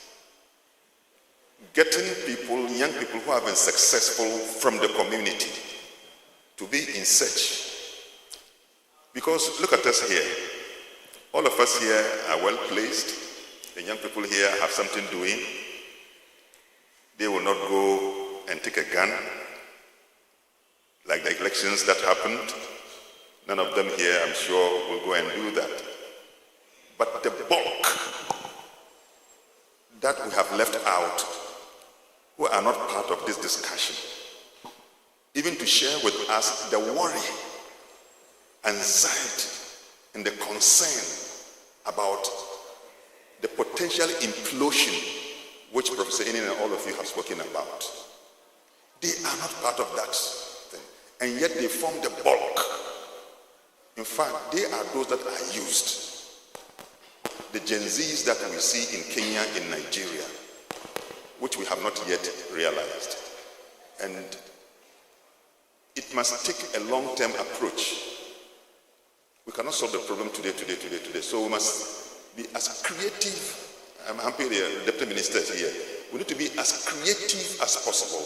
You see, what is it different that we do that will firm up our grips on this youth danger which is confronting us? A danger is confronting us. And one of my proposals is to look at this aspect and then to prioritize the vocational and technical training. We need to prioritize it very, very well. 80% of our needs, 80% of human needs that we all share comes from within the vocational and technical training. Only 20% falls within the where we have these theoretical things. Look at this room. My big English cannot create this fund, nor can it create this platform, or can it sew the nice dress my sister is wearing, nor can it produce the food that we eat. So our needs. So we need to shift focus and popularize it and showcase that people within the vocational and training center can make money. And I think if we will be able to do so, in the long term, we should be able to address this potential dangers that is confronting us. Thank you so much, and warm greetings and felicitations from the TV man. Thank you so much.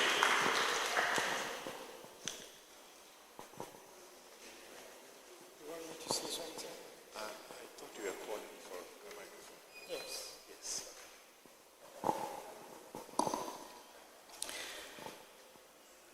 Thank you very much. At the risk of sounding pessimistic and very radical, I'd like to make the following statements.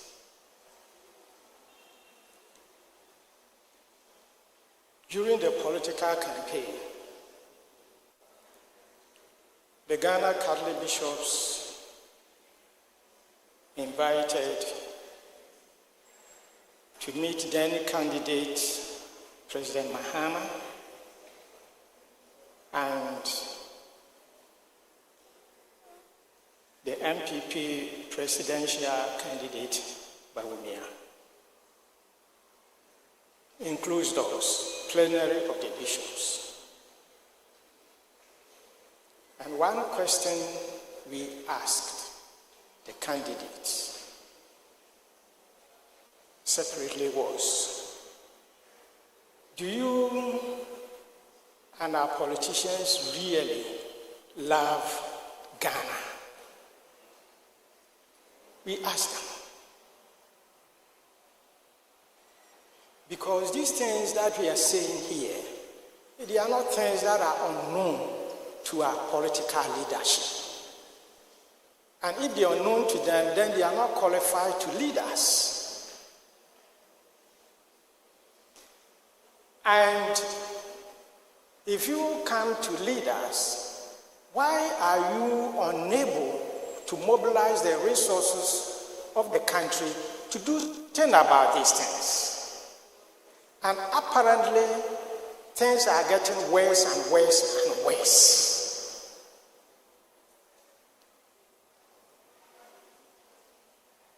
I would like to observe that for some of us, we have the wrong political system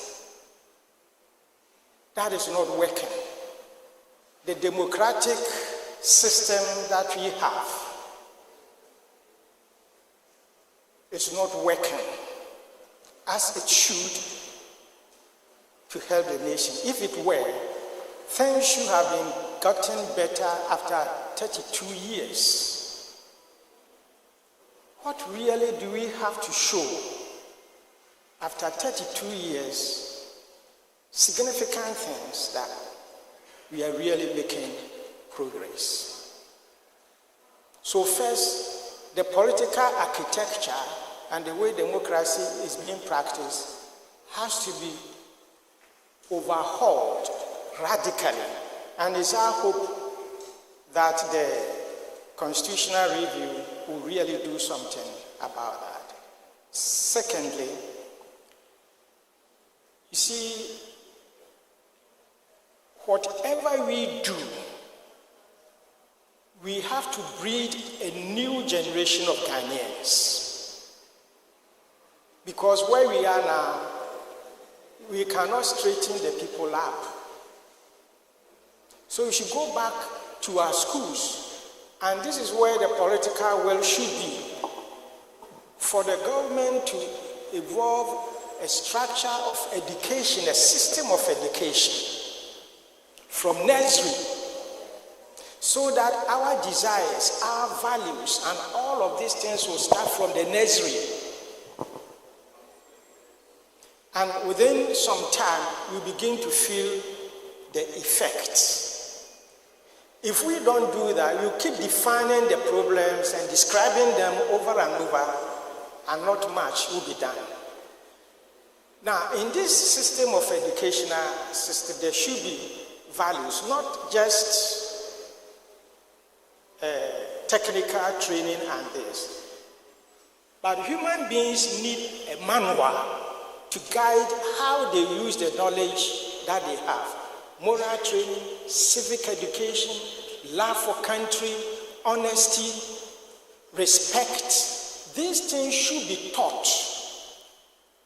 If these things are not taught, we should not expect people to be honest. When they have not been taught anything about honesty, they don't know what is right from what is wrong, then suddenly we expect them to be doing these things. They don't come like that. So all these nations, look at the Chinese, look at this, look at what they do from nursery, KG, secondary school, university. You see an orderly presentation of their values and their cultures. Not all of them will follow, but at least a greater majority will do this. Then this new generation may take over. But because we have 4 years, 8 years maximum, our leaders are unable to put in place this long system that will breed this generation. And that's why I'm talking about probably overhauling. I've been serving on the National Planning and Development Commission. And it is not a document that can work because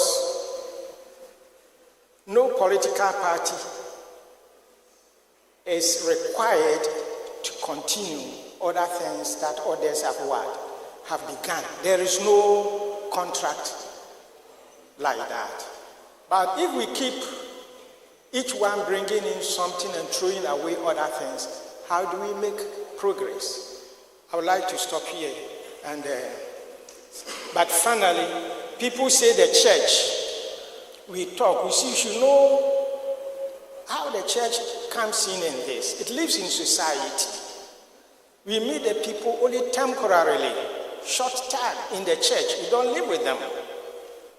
So those short homilies and these things that you give is not enough to change the people. Secondly, you see the Catholic Church especially. What have we not said? What criticism and critique have we not? And can you tell me how many of the 9 suggestions that we gave out of love for country have any of the governments taken up? How many? Rather, they reward you with insults. But not that you're afraid of the insults. But when you see that certain things is not working, and that's not the way to do it, then you try to do something rather than even talk about it. And this forum is one such thing. Let's form the people. Let's educate them. It's gradual. but it may have some traction somewhere. Thank you very much.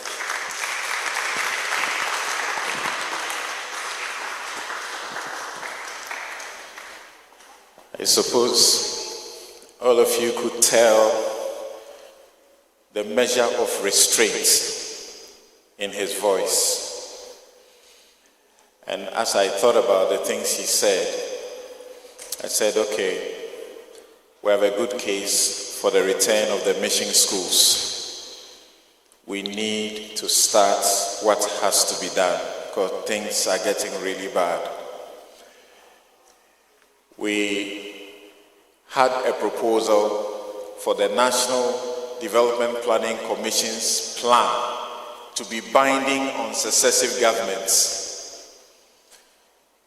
The National Constitution Review Commission suggested maybe we can do it.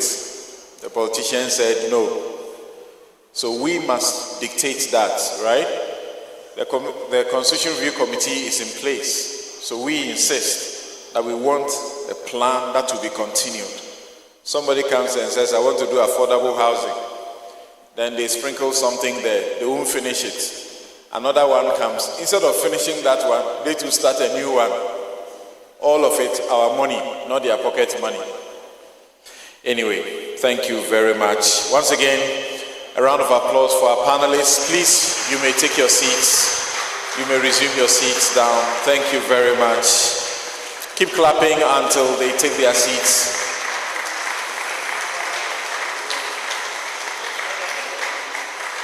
Thank you, thank you, thank you, thank you.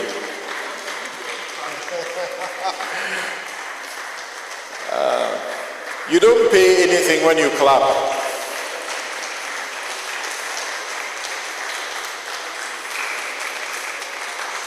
All right, so even though we started late, I have been trying very hard so we leave on time nonetheless. We will now invite the national coordinator of the SPI, Mr. Richard Akrugu, to give us some quick remarks. Thank you, Samson. Your Excellencies, the Honorable Deputy Minister for the Interior, distinguished guests, ladies and gentlemen, permit me to thank all our resource persons for what has been a deeply insightful and timely discussion. What we have heard today reinforces a truth we cannot ignore. Youth unemployment in Ghana is not just an economic statistic, it is a peace and security imperative. At the Sahel Peace Initiative, our conviction is simple. We want a stable and peaceful Ghana. We must invest in meaningful livelihoods for young people, especially for those on the margins. That investment is not only the responsibility of government, it is a shared duty that includes the church, our Muslim brothers and sisters, traditional leaders, civil society, the private sector, and our development partners. I am encouraged by the collective will in this room. The ideas today are not abstract. They are actionable, and we must act. Let us live here not only informed, but committed to doing more together for the young people whose futures depend on what we do next. I also want to take this opportunity to acknowledge two special institutions without whom this event wouldn't have happened. The first is the Catholic Relief Services. The Sahel Peace Initiative was actually birthed by CRS. The research that informed the design of the project was conducted by them. They tried it before handing it over to the church. And so I would like us to acknowledge them. We have Jamila in our midst. Jamila, could you be upstanding as we acknowledge you?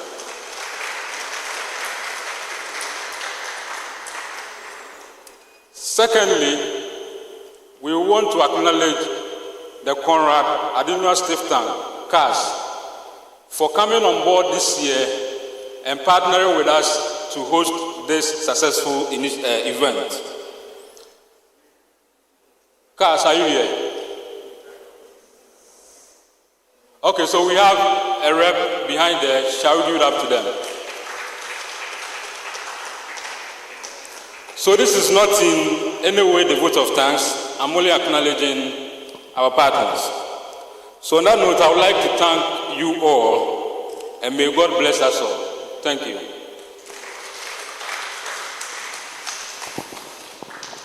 Thank you, Richard. We will now have Reverend Father Michael Kweku, Director of the Governance, Justice, and Peace Directorate of the National Catholic Secretariat, to give us the closing remarks. Thank you, Reverend Father Kweku.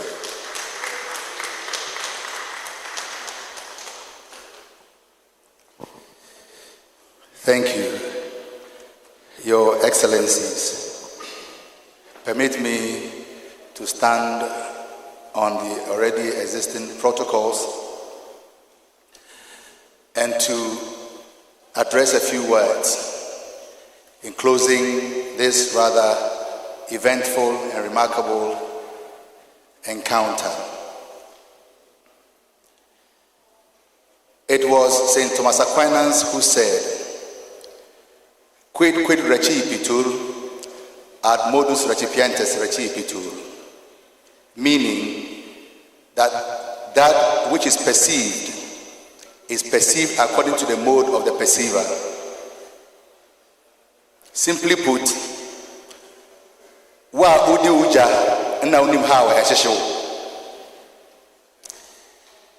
So a conversation about the youth, whether in this forum or anywhere else, will have very little impact if the youth who are involved or who are suffering this are ignored in the planning and the execution of the programs and policies which affect them.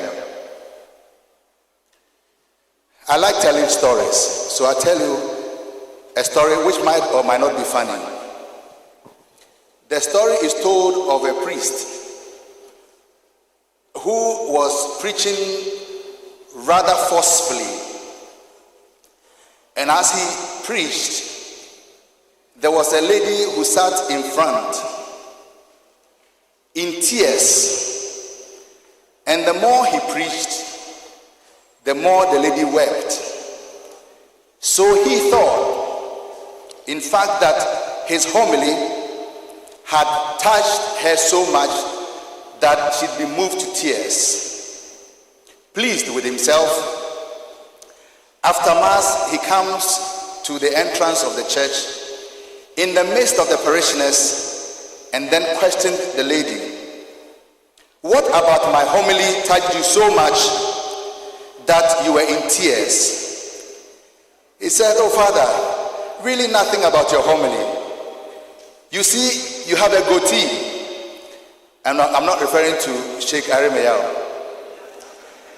You have a goatee, and as you preached, every time you spoke so forcefully, I was reminded of my he-goat, which was stolen.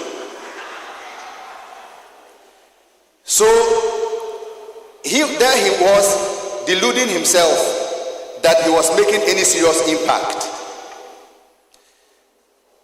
That is a scenario I want us to avoid as a country. That we should not be deluding ourselves, tickling ourselves in some form of echo chamber. But we must find a way of engaging the problems and the people who are necessary to make sure that solutions are found. It has already been said that the church is ready to be a worthy partner. It has already been said that since the problems of society come from society, the solutions to the problems must come from society itself. So no angel will come from heaven or the devil come from hell.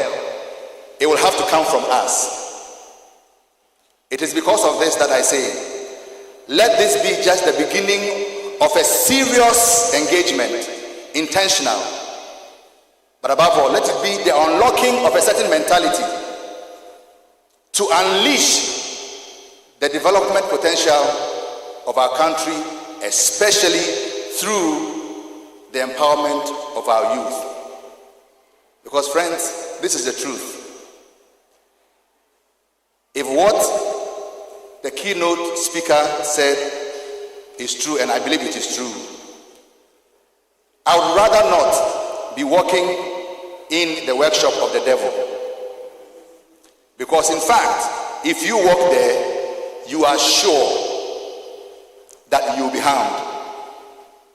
So now, let us deprive the devil of his workshop and make work available for our youth so that this workshop of the devil will become a garden of God where all of us flourish and are happy. And I thank you for your kind attention.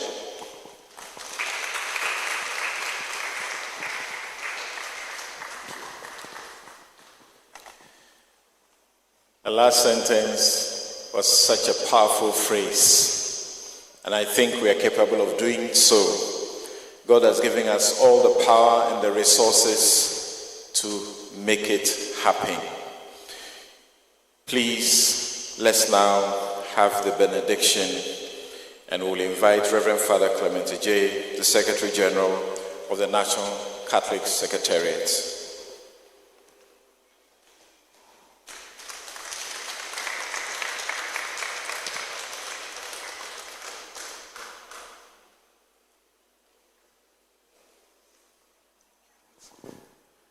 I will say the prayer and then ask my Lord to bless us.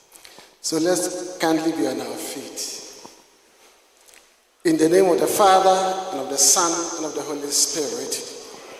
God the Father, we thank you for our lives. We thank you for this day that you have given us. We thank you for this occasion that has brought us together to deliberate, to have a conversation on the peace of Ghana, the peace in Ghana, peace in the Sahel region. Without you, we cannot do anything, for your Son is the Prince of Peace. We pray that all that has been discussed here, all that has been shared here, from the participants, from the speakers, we may put them into practice, because without action, all our discourse will just be for nothing. We pray that we'll be able to implement whatever discussion is going on, which we started about 4 or 5 years ago.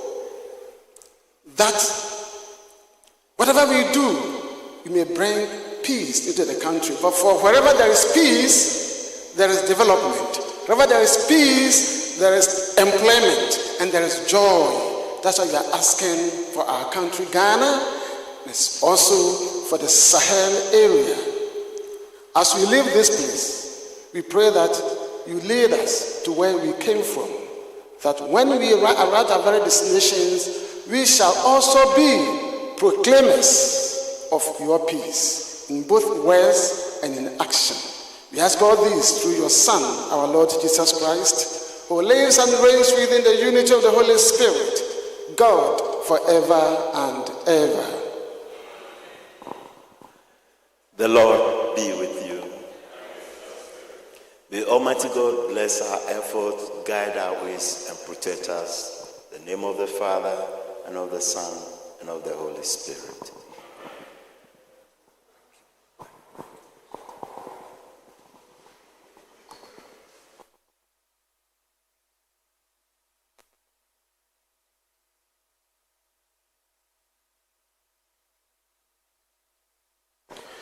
Thank you all very much.